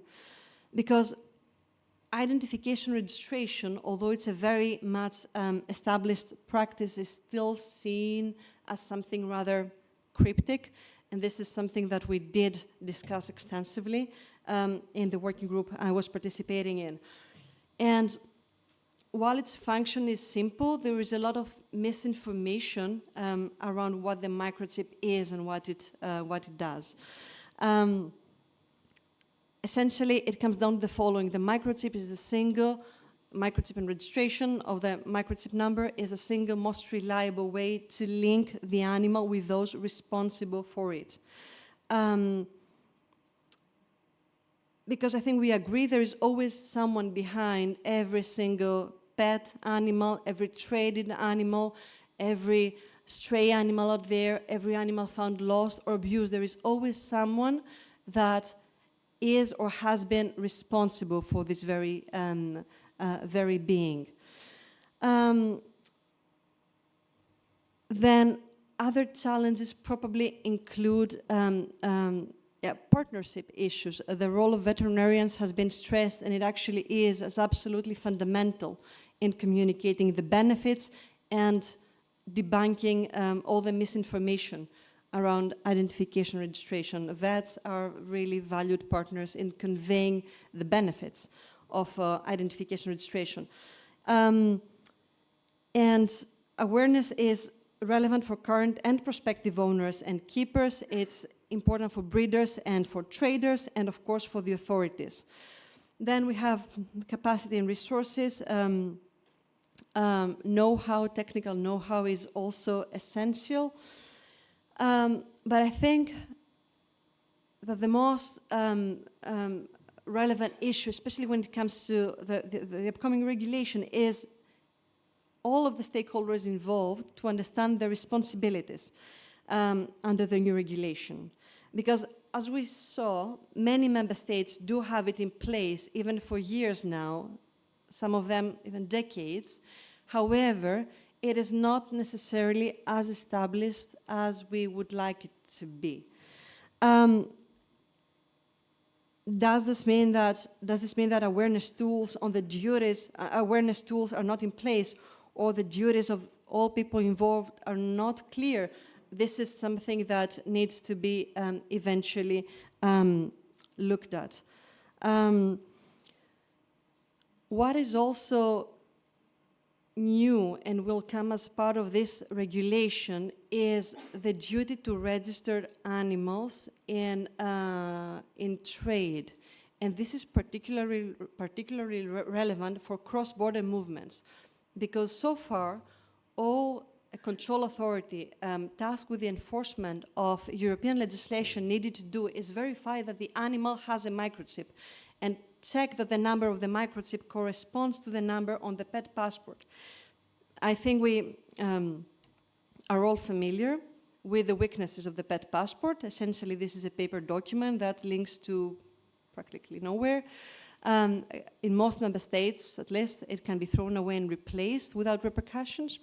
Now, what control authorities tasked with the enforcement of European legislation would need to do is also have access to the tools that link to the database, so that they can see that the person actually moving the animals is the registered, for commercial reasons, is the person that actually owns the animals, as the breeder or the trader, etc.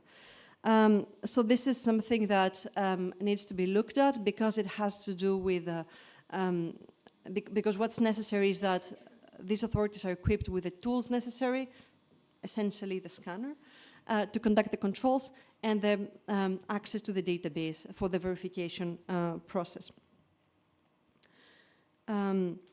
Also, one more thing that we would like to raise from the FORPOS perspective is that when it comes to the illegal trade, consumers are not necessarily unaware of the red flags of the trade. It's just that illegal breeders and traders are so good at adapting their ways that it's practically impossible for someone to be, even for us as, if you want experts, it's impossible to be 100% certain that they're not falling victims of the illegal trade. So this is one more point that competent authorities need to raise in their effort to make enforcement as stringent as possible. What we saw in 2023 is actually exactly that. So for 1.5 years, the European Commission conducted a so-called EU enforcement action. This was a coordinated control plan to understand the enforcement of existing European legislation. For companion animals, that was the legislation on the movement of private pets, and also the commercial movement. Surprise, surprise, what they found working with member states is that the law is not enforced. And one of the key studies they looked at, with specific examples and countries involved, the outcomes are in a report that was produced that was publicized in December 23, is that the abuse of the pet trade scheme has been just massive. Basically, people operating under the guise of the private movement to essentially sell animals. This is the timeline of what followed after the enforcement action. The same month we saw the presentation of the Commission proposal. Some months later, the Council adopted a very good position, a very good mandate on the proposal. And what was actually stellar was the Parliament's position on the file, which essentially requested identification registration for all dogs and cats under the responsibility of natural people. However, the question remains, for identification registration, what's the scope still? There was a reference on an EU resolution before, so a non-legislative text adopted by the European Parliament, that all dogs and cats must be microchipped and registered. Since 2012, we had 3 of those papers. The Parliament reiterated their opinion in the most official and vocal way with their position, with their vote this summer on how the new regulation should look like. Identification registration for all dogs and cats that we can, in a way, control. Because eventually, if the microchip and registration duty only applies to the animals openly traded, right, what would change for illegal breeders? Nothing. Business as usual. They will keep operating under the guise of private movement. Why would they change something? Why would they make their operation visible? This is just some footage from our FOPOS we have an investigations team actually, and this the picture with the dogs on the right is from breeding facility. Well, it was a breeding facility. In fact, the person that was running it was claiming he was a private person, and so was the person on the left selling their private pets. Again and again and again. That is to say, identification registration must apply as a horizontal measure to harmonize the landscape across the European Union, make all dogs and cats traceable, because this is the only way to essentially close the loopholes exploited by illegal sellers. Just one more point, and then I'm wrapping up with my presentation. In practice, if someone during a cross-border transportation claims that the 4 or 5 puppies or kittens they're moving are their private pets, unless there is indication of illegal trade, it's practically impossible for the control authority, essentially the police, tasked with the enforcement of European legislation, to contest this claim. With that, I rest my case. Identification registration must finally become mandatory across the EU. Thank you very much for your attention.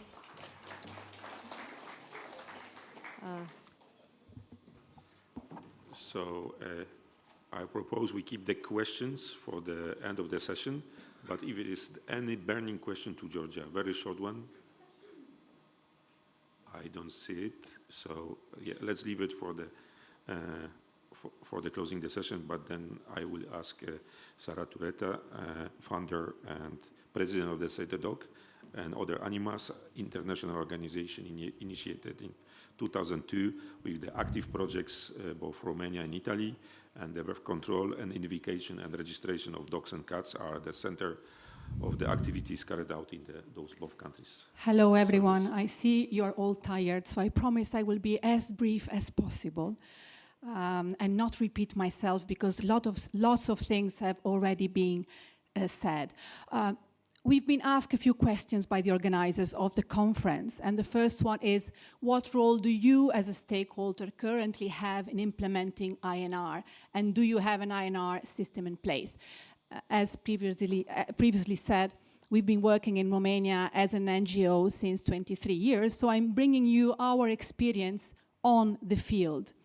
And a little bit of a background, the REX is the national database for dogs in Romania, implemented in 2014. No provisions for cats, as discussed in the groups. I know that Oana will later tell you something more about this. The number of dogs registered in the national database in Romania in March was between 3.6, 3.7 million dogs. Among these numbers, there are the dogs that are owned by shelters like our shelters, so it's not necessarily individual owners. It's also organizations like Save the Dogs that are owning animals registered there. And there is, of course, a low percentage of microchipped animals in rural areas. We are working in a rural area, so we have a direct experience of this lack of knowledge from people living in rural areas about what INR is. There is a questionable level of maintenance of the database, and this was already mentioned again. People don't know they have to announce when their dog changes ownership or dies. So we don't know of these 3.6 million dogs, how many are still alive or how many are really living in that household. So what are the activities that Save the Dogs is running that involve INR? And even if this guy looks scary, he is not really. He was really nice, and he's a dog lover. So, but of course, we are working in communities, in Roma communities, in rural areas, in villages, where there is no knowledge about INR. But we do door-to-door activity in order to convince people to get their pets neutered. And to neuter the animals, we need to register them. We need to, we need the documents, the ID documents of the people. And strangely enough, this guy accepted to register his dog. So, I mean, we are doing a good job. But it's an entirely self-funded activity compared to other organizations that are working in other regions of Romania. We are not that lucky to be funded by the counties. The counties can fund INR. Dr. Andronie confirmed this at lunch. Counties can fund spay and neuter. It's not the case of our county. We are located in southeast Romania, and unfortunately, we are struggling to have the authorities on board. If we were supported by the municipality, which is still doing catch and kill, and if we were supported by the county authorities, of course, our impact would be much bigger. We cannot enforce the law. We can invite people to spay and neuter their pets. We can invite them to register their pet, but we cannot force them. We cannot oblige them.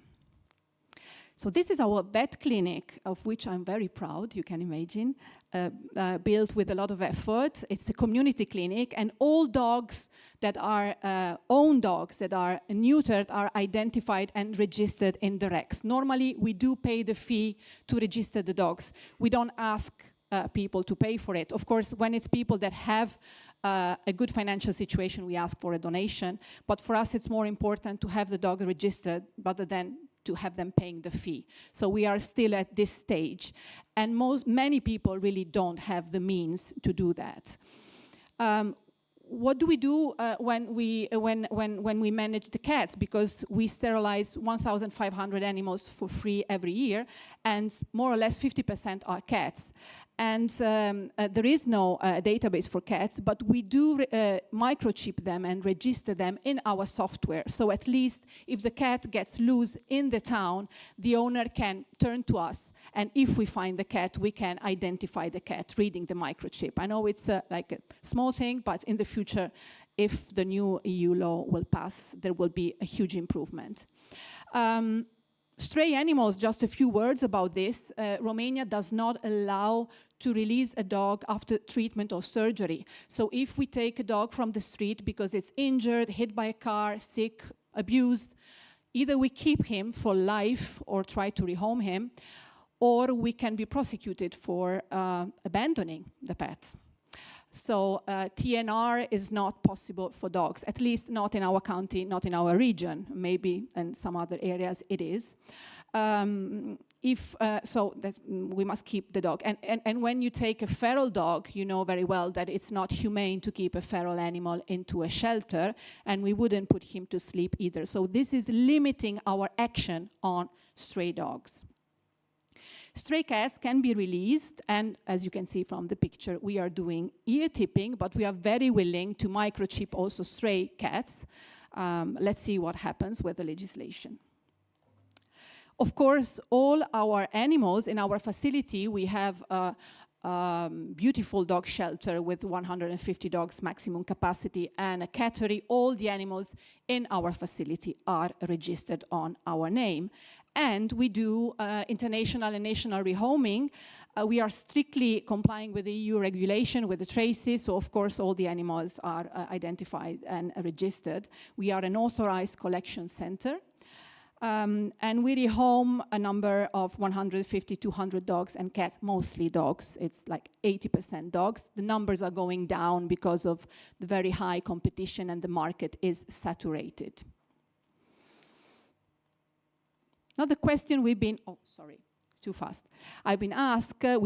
what do you think will be the primary challenges faced by the stakeholders in implementing the new regulation? This has been widely discussed in the groups. I'll be super fast here.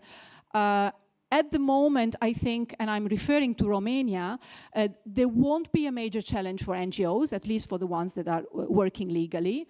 No challenge for breeders and shops because they already have to register the animals they are selling, so nothing will change for them. Vet authorities will have to duplicate or extend the database, but Dr. Andronia told me this is they're already working on it, so I don't think it will be a huge challenge for the National Vet College.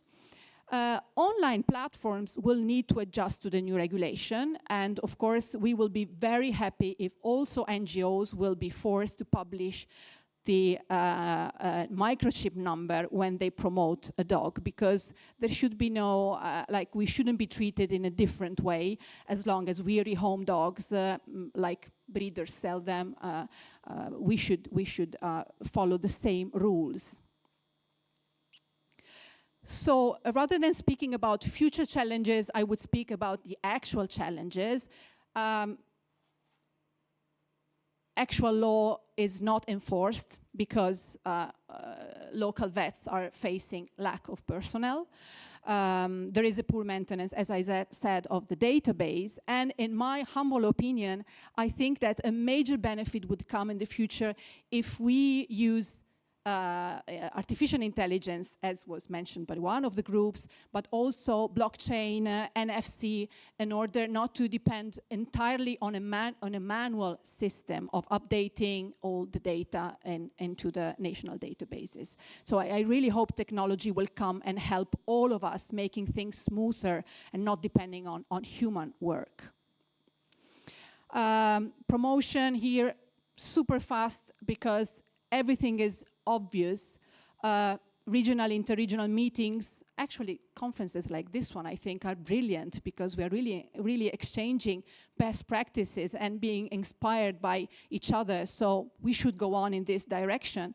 And public awareness campaigns, sometimes, I mean, NGOs, mid-size, like Save the Dogs, don't have the power other than on a local level to promote awareness campaigns. We need national awareness campaigns.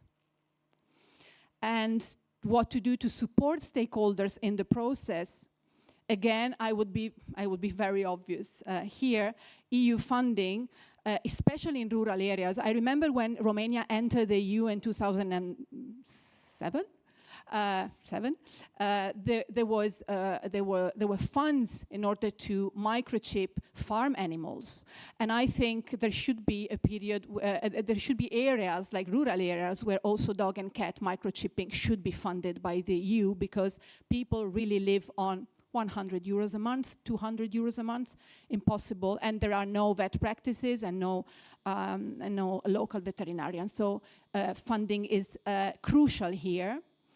And we hope, as NGOs, to access some funds in the future because we are struggling with fundraising, and we often have a subsidiary role in relation with local veterinary authorities and municipalities. So hopefully the EU will also fund our work or these programs, these kind of programs.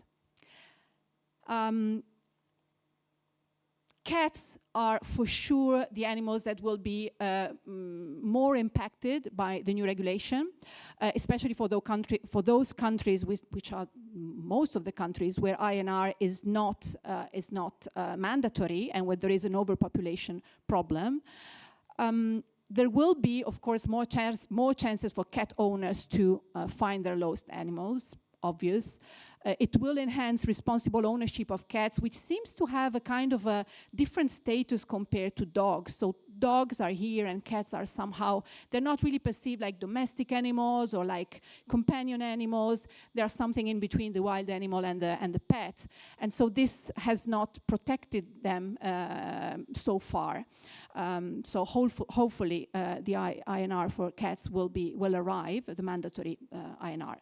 And there will be a better traceability of animals exported by both breeders and NGOs. Last but not least, also the online sales and adoptions will be more transparent.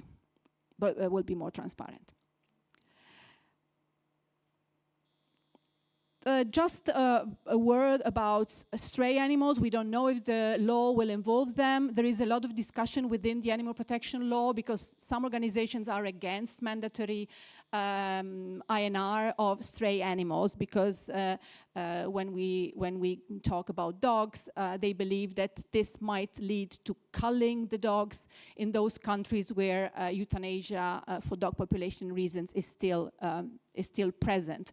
Anyhow, if these stray animals will be included, it is not realistic, honestly, to enforce it, and it should be combined with spay and neuter in order to succeed, at least partially. Yeah, that's it. Thank you.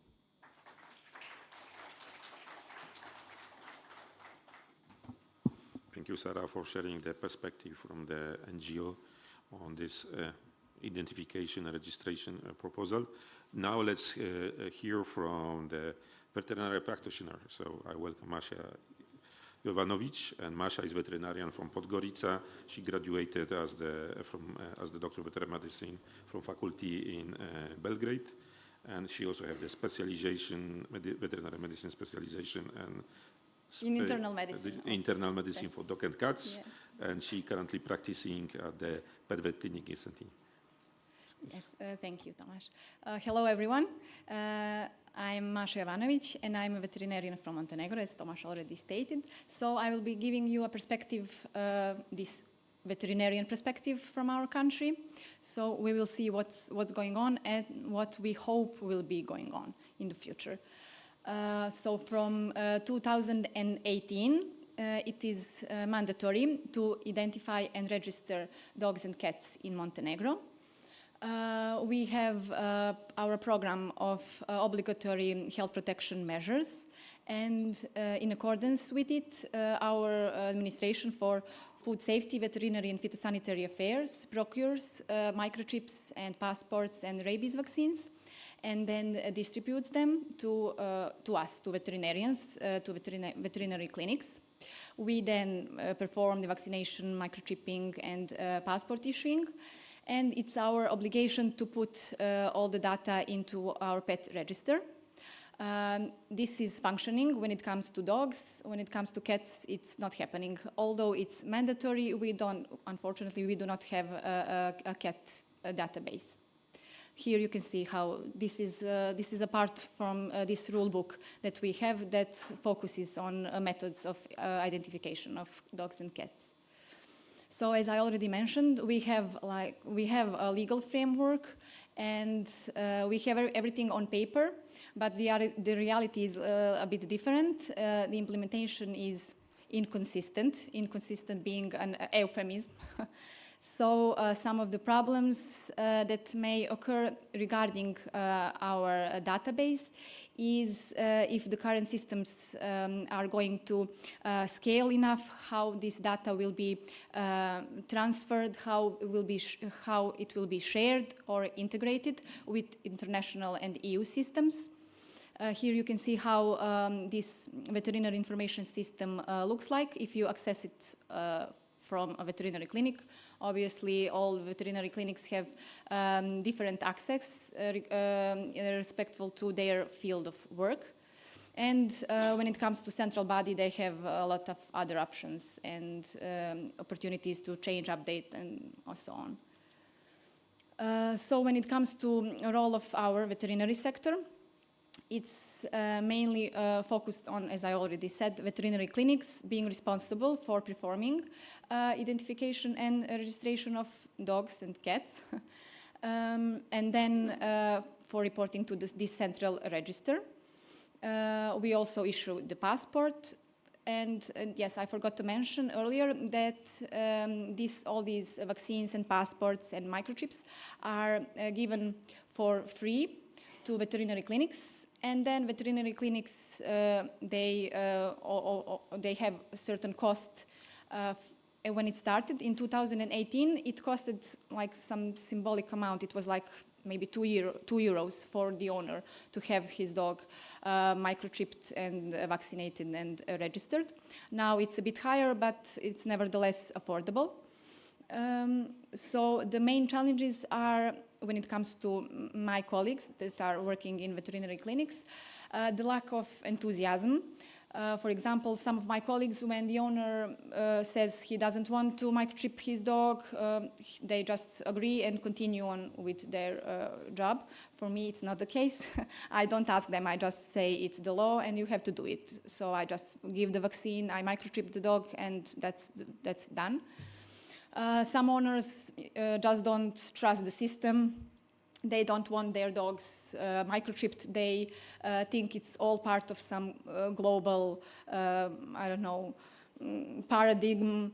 I mean, it's been going on lately. I think we all noticed that there has been going on a global frenzy regarding vaccination and regarding microchipping in humans, I mean, which I partially understand, especially after what we have been through in COVID-19.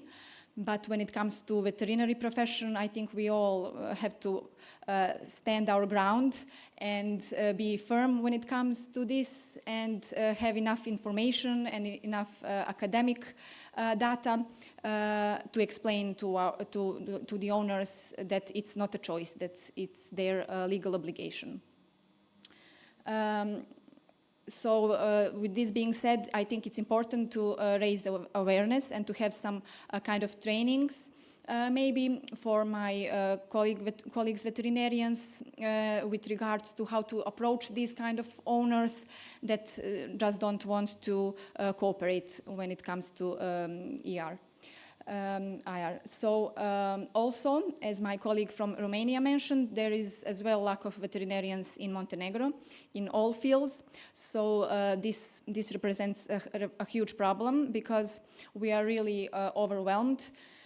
We are a small country, and nevertheless there is, well, when it comes to livestock, our fund is unfortunately decreasing, but when it comes to pet animals, it's getting higher and higher every year. I think that currently there are around 30,000 dogs registered in our national database, but which is also the case in Montenegro, not only in Romania and other countries. This data is not really being filtered well. We have many dogs that are not alive anymore, that went to some other country, that changed ownership even in our country. So I think this is something that also we veterinarians, okay, they are warning me about the time. Something that also we veterinarians have to think about, how to deal with it. Our veterinary information system, the one that you saw the image from, is really robust, and I don't like it personally. It has been undergoing some updates lately, and I hope it will be more user-friendly, because there are so many extra steps that you need to take, some really nonsense things that you need to do. So I hope that my colleagues from the administration will take that into consideration. And I already said about this data.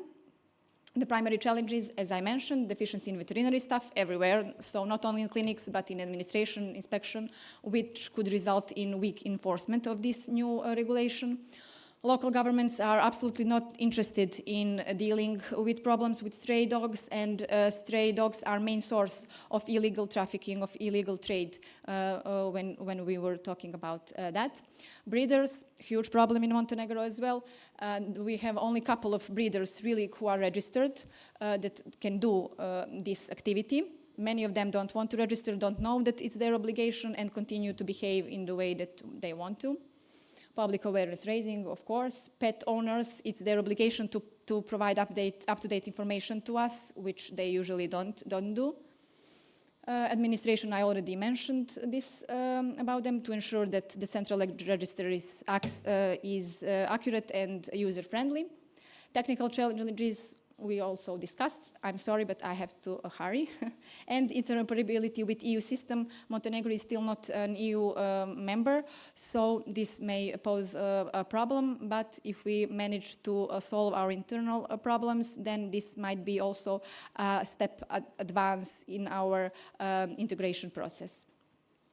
When it comes to main impacts that I think this regulation will have, it's mainly, which is logical, right, improving animal welfare, because better identification means more responsible ownership, fewer stray animals, and which means better health tracking and stronger veterinary health public system. Data-driven policy, because this would enable our government to create some policies to have accurate information and to make informed decisions regarding this field. NGO and community engagement, they could also help us with raising awareness especially, and fill service gaps where there is lack of other capacity. And as I already said previously, EU integration, this could support our regulatory framework and alignment and potentially help us access some fundings. And also what is really important for me personally, this regulation could be foundation for animal services or animal police model, which would be a great option for Montenegro, since we are a small country and we could deal with this in a really good way if there was political will. So hopefully one day this would change. I became a veterinarian because I wanted to solve a stray animals problem. How silly of me. So I hope that one day, because I used to watch, when I was little, I used to watch all the documentaries with animal police shows, including RSPCA. So it was my dream to form something like this in Montenegro. So I'm still not giving up on my dream. Just in the meantime, I realized that maybe I should have been a politician, because unfortunately, without them, it's impossible. But maybe if we all do our work, it will all be good in the end. So thank you very much.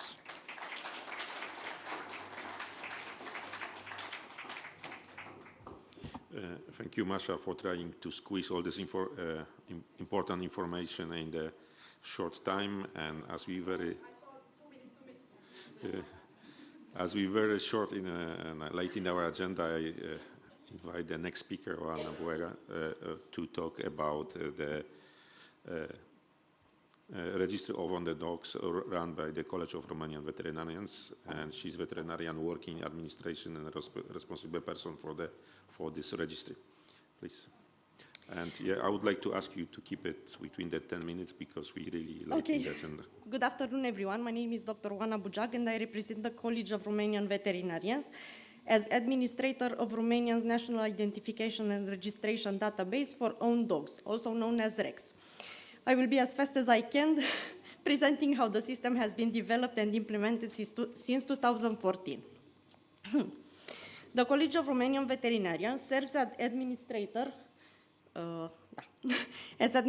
and supervisory authority of REX system, implemented under the National Veterinary Sanitary and Food Safety Authority, Order number 1 since 2014. The system ensures that every owned dog in Romania is uniquely identified and traceable. Our institution guarantees transparency, accountability, and coordination between veterinarians and authorities, supporting both public health and animal welfare goals. REX was designed to promote responsible pet ownership, disease prevention, and GDPR compliance. It connects over 4,000 veterinary clinics and more than 6,000 active users nationwide, only veterinarians. As of 2025, over 5.5 million dogs have been registered. Veterinarians can update information in real time, which ensures accuracy and reliability across the database. REX plays a key role in rabies control, policy development, and the prevention of animal abandonment. By maintaining unique identification for any animals, the system allows authorities to monitor vaccination rates, sterilization, transfers, and exports. This transparency supports disease control and regulatory enforcement at the national level. Each dog is microchipped and registered by an authorized veterinarian. All subsequent updates, such as vaccination, deworming, sterilization, ownership transfers, or death, are recorded in REX. Authorized operators from the National Veterinary Authority and the county departments and the Ministry of Internal Affairs monitor accuracy and ensure compliance with national regulations. The REX framework functions through close cooperation between the College of Romanian Veterinarians, national authorities, and practitioners. Design operators at both central and county levels ensure data consistency and reliability. This coordinated oversight guarantees that all registered data remain verifiable, secure, and trustworthy. Since 2014, more than 5.5 million dogs have been registered. The highest concentration are in Bucharest, our capital, and Cluj, Timiș, Argeș, and Iași counties. This distribution demonstrates the efficiency and broad reach of REX. Transparency has strengthened collaboration between veterinarians and authorities nationwide. As illustrated in this chart, since its implementation in 2014, REX has recorded consistent annual growth. These upward trends reflect the sustained commitment of the college and veterinary professionals, as well as the growing sense of responsibility demonstrated by animal owners. REX provides a complete digital record of veterinary activity in Romania. As you can see, the numbers of events registered are very high. These results confirm the reliability and precision of the system, while also emphasizing the need for continuous IT maintenance, training, and interoperability to align with EU systems. Looking ahead, the main challenges will involve interoperability with the future EU-wide database, harmonization of legislation, and data security compliance. Equally important is raising awareness among pet owners and ensuring continuous professional training for veterinarians. Romania already has a strong technical base, but effective EU integration will require collaboration and coordinated support. To support implementation, the College of Romanian Veterinarians, together with the National Veterinary Authority and the NGOs, is preparing national awareness campaigns and training sessions for veterinarians. The rompetit.ro platform acts as the main communication hub, providing access to identification data, legislation, and educational materials. Our priority is to ensure transparency, accessibility, and public trust throughout the process. Romania emphasizes the need to provide both financial and technical support, especially for small clinics, rural practices, and shelters. Harmonized digital tools and EU-funded training programs will strengthen consistency, efficiency, and transparency in implementing the new regulation. The new EU regulation will unify identification and registration system across Europe, strengthen traceability, and help combat illegal pet trade. It will enhance animal welfare, responsible ownership, and cross-border control mechanisms. Romania's REX system already aligns with these objectives and is ready for seamless integration into the European framework.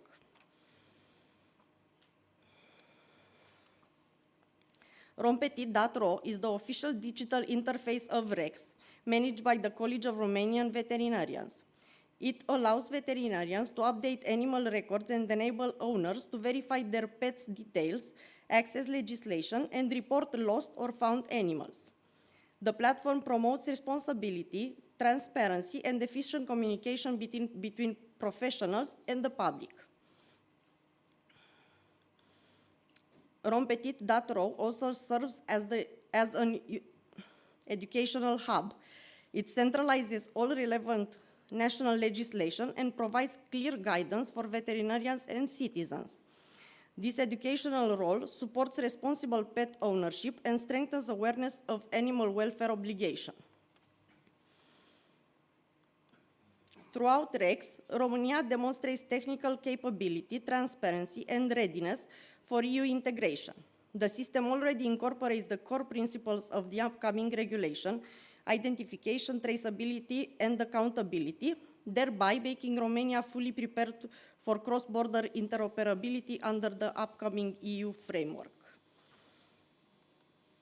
Thank you very much for your attention. Hopefully I was fast enough. Thank you very much for sharing this information and like really amazingly squeezing this in very short time.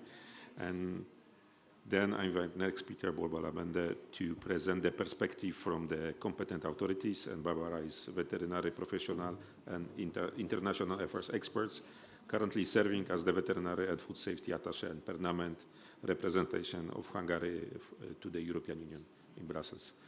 Barbara, please. Thank you so much. And I think I already figured out how to move this thing. Thanks you for the presentation. I don't have to deal with that. I will keep it short and sweet, don't worry. So I am going to briefly talk about the Hungarian take. The questions are the very same for me as to the previous speakers, but you can see that I'm going to talk a little bit about the current situation, and then I'm going to elaborate a little bit on what is to be expected under the new legislation. Okay, let's move forward. So current state of play, well, as in the beginning of any presentation, there is a legal basis, which is not necessarily the most interesting part of the presentation. Nevertheless, of course, we have union and national legislation. I will not bore you with the numbers for time efficiency, and also I'm not really good with numbers. Just to mention one highlight, though, one date, which is 2013, and this is an important date because from that moment on, in Hungary, there is a compulsory legal requirement for the registration of all dogs. And this is important because here we can see how animal welfare and animal health are intertwined. So, and then let's go to the practice and a little bit about the database, or rather databases in plural. More a little bit on that on a sec. So let's jump back a little bit in time into the 90s when the Hungarian Veterinary Chambers started to operate a database that was capable of retaining and also storing information pertaining to microchips as any other data related to the movement of pets, for instance, pet passports. This at the time was not mandatory, but responsible owners could ask the practicing veterinarians to register their animals in the database, should it be dog or cat, whatever it could be done. So this database collected the data and kept collecting it until 2013, when it has become a legal requirement for dogs to do the registration and also the identification at the same time. Part of this legal requirement was also to have a registry with all this data for authorities for personal safety and safety of property. As a result, there was an agreement that was made between the Hungarian Veterinary Chamber and also the National Food Chain Safety Office, the authority responsible for the control of the food chain. From that moment on, we are talking about databases in plural because we have one registry that is very specific, that is readable to all of the competent authorities who are involved in animal health and animal welfare related matters. However, they are not able to modify any data because data is put in still by the practicing veterinarians who are members of the Hungarian Veterinary Chambers. They are the only ones who can put in data, who can modify or delete anything on that. Also, one particularity, while the database that is operated by the practicing veterinarians encompasses of data for dogs and cats, this one for the authority only contains data related to dogs. Okay. And there is one more important part, trainings and awareness raising. Of course, that is an important part of how we perceive identification and registration. We have a lot of governmental trainings dedicated to many target groups. We also see that the future generations, so children in particular in school and kindergarten, are a very good target group for that. So we have targeted awareness raising campaigns even for them. Okay, let's move on. About new legislation and challenges. Well, I think the main messages have been said by the previous speakers, but nevertheless, what we can say is that, of course, a lot is going to depend on what in the end the new legislation is going to actually contain, because the challenges and how to support implementation and the main impacts definitely will be based on what is agreed. Nevertheless, in Hungary, as we have already compulsory registration of all dogs, we don't see any issues with that.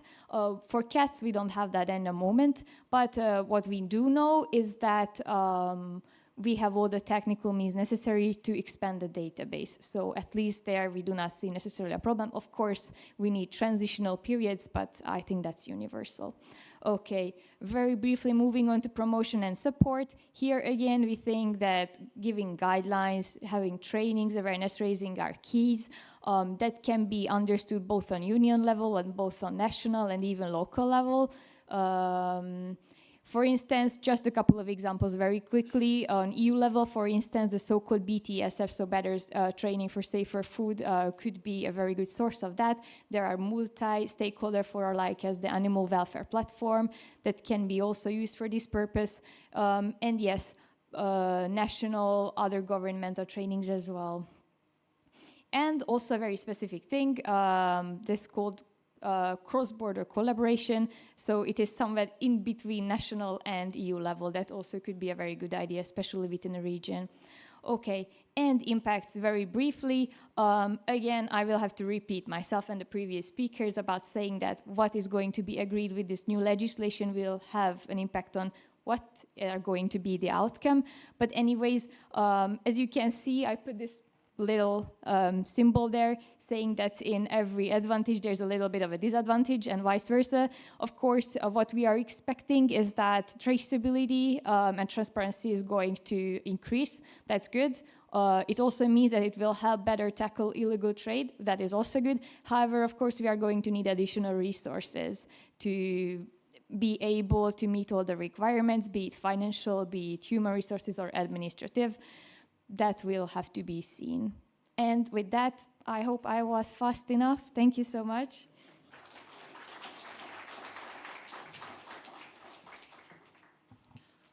Thank you, Barbara. At that moment, I would like to thank you, the speakers, first for trying to squeeze this information in this session, but still be able to provide all the relevant information to the level we still have the moment for any burning questions and discussion. So is there any questions to our panelist speakers? I don't see any. So we move agenda very quickly forward, just as the summary. So I can see there is the agreement across the room about the benefits and need for the identification and registration system. We've been seeing the different perspective for the existing systems on the national levels, stronger developed for the dogs and also a bit on the cats, but there's a lot of work to be done. Connecting these databases through the EU brings additional challenges. So that's the one, but also we can see there is the need to have on board all the involved partners, starting with the owners of the dog, to convince them that benefits on the system also help us to build a robust system for the identification, systems for the identification and registration of the dogs. And the EU proposal will only help to build the capacities on the national level, but also strengthen the collaboration between the member states. So that is summary from my side, and we move for the closing presentation is with Heiko Weber and Viorabel Androni presenting a Romanian case study, and Heiko is from the Federal Association of Veterinary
Any questions or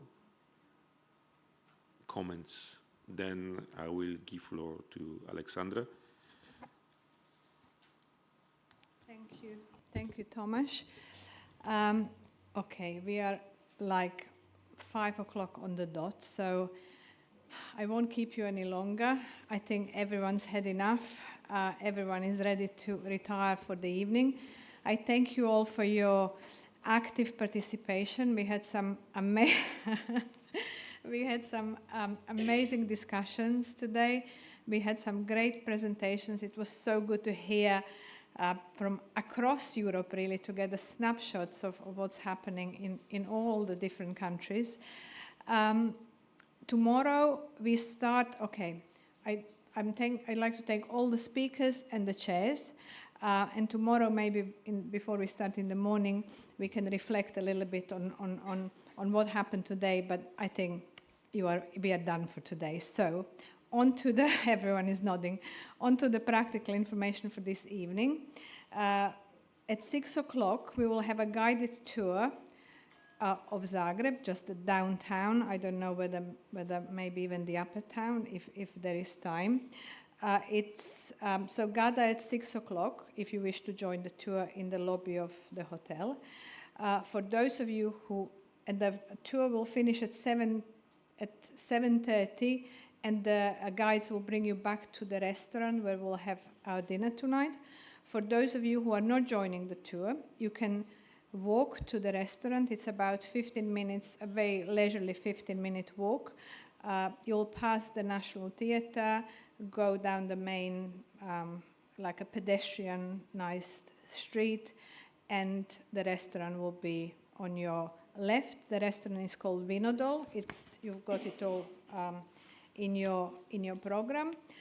And tomorrow morning we start, and then sorry for the dinner is due to finish at I think 10:30, but you are all welcome to leave when you are ready. Again, it's a short walk back, and we won't have a transport for this evening. And tomorrow we start sharp at 9 o'clock. And sadly, we are not in this room, but we'll be downstairs. So the view, you enjoyed it today, and I think that's it. Downstairs room, which is left from the reception, but you will see the desk in the morning, and our students will point you in the direction of the meeting room. And finally, I would like to thank our amazing technicians. Absolutely incredible work. I don't know how we've ever managed without you. So thank you very much. And to our support teams, our comms teams, our student, and all of the organizing teams. So thank you very much, and we'll see you this evening.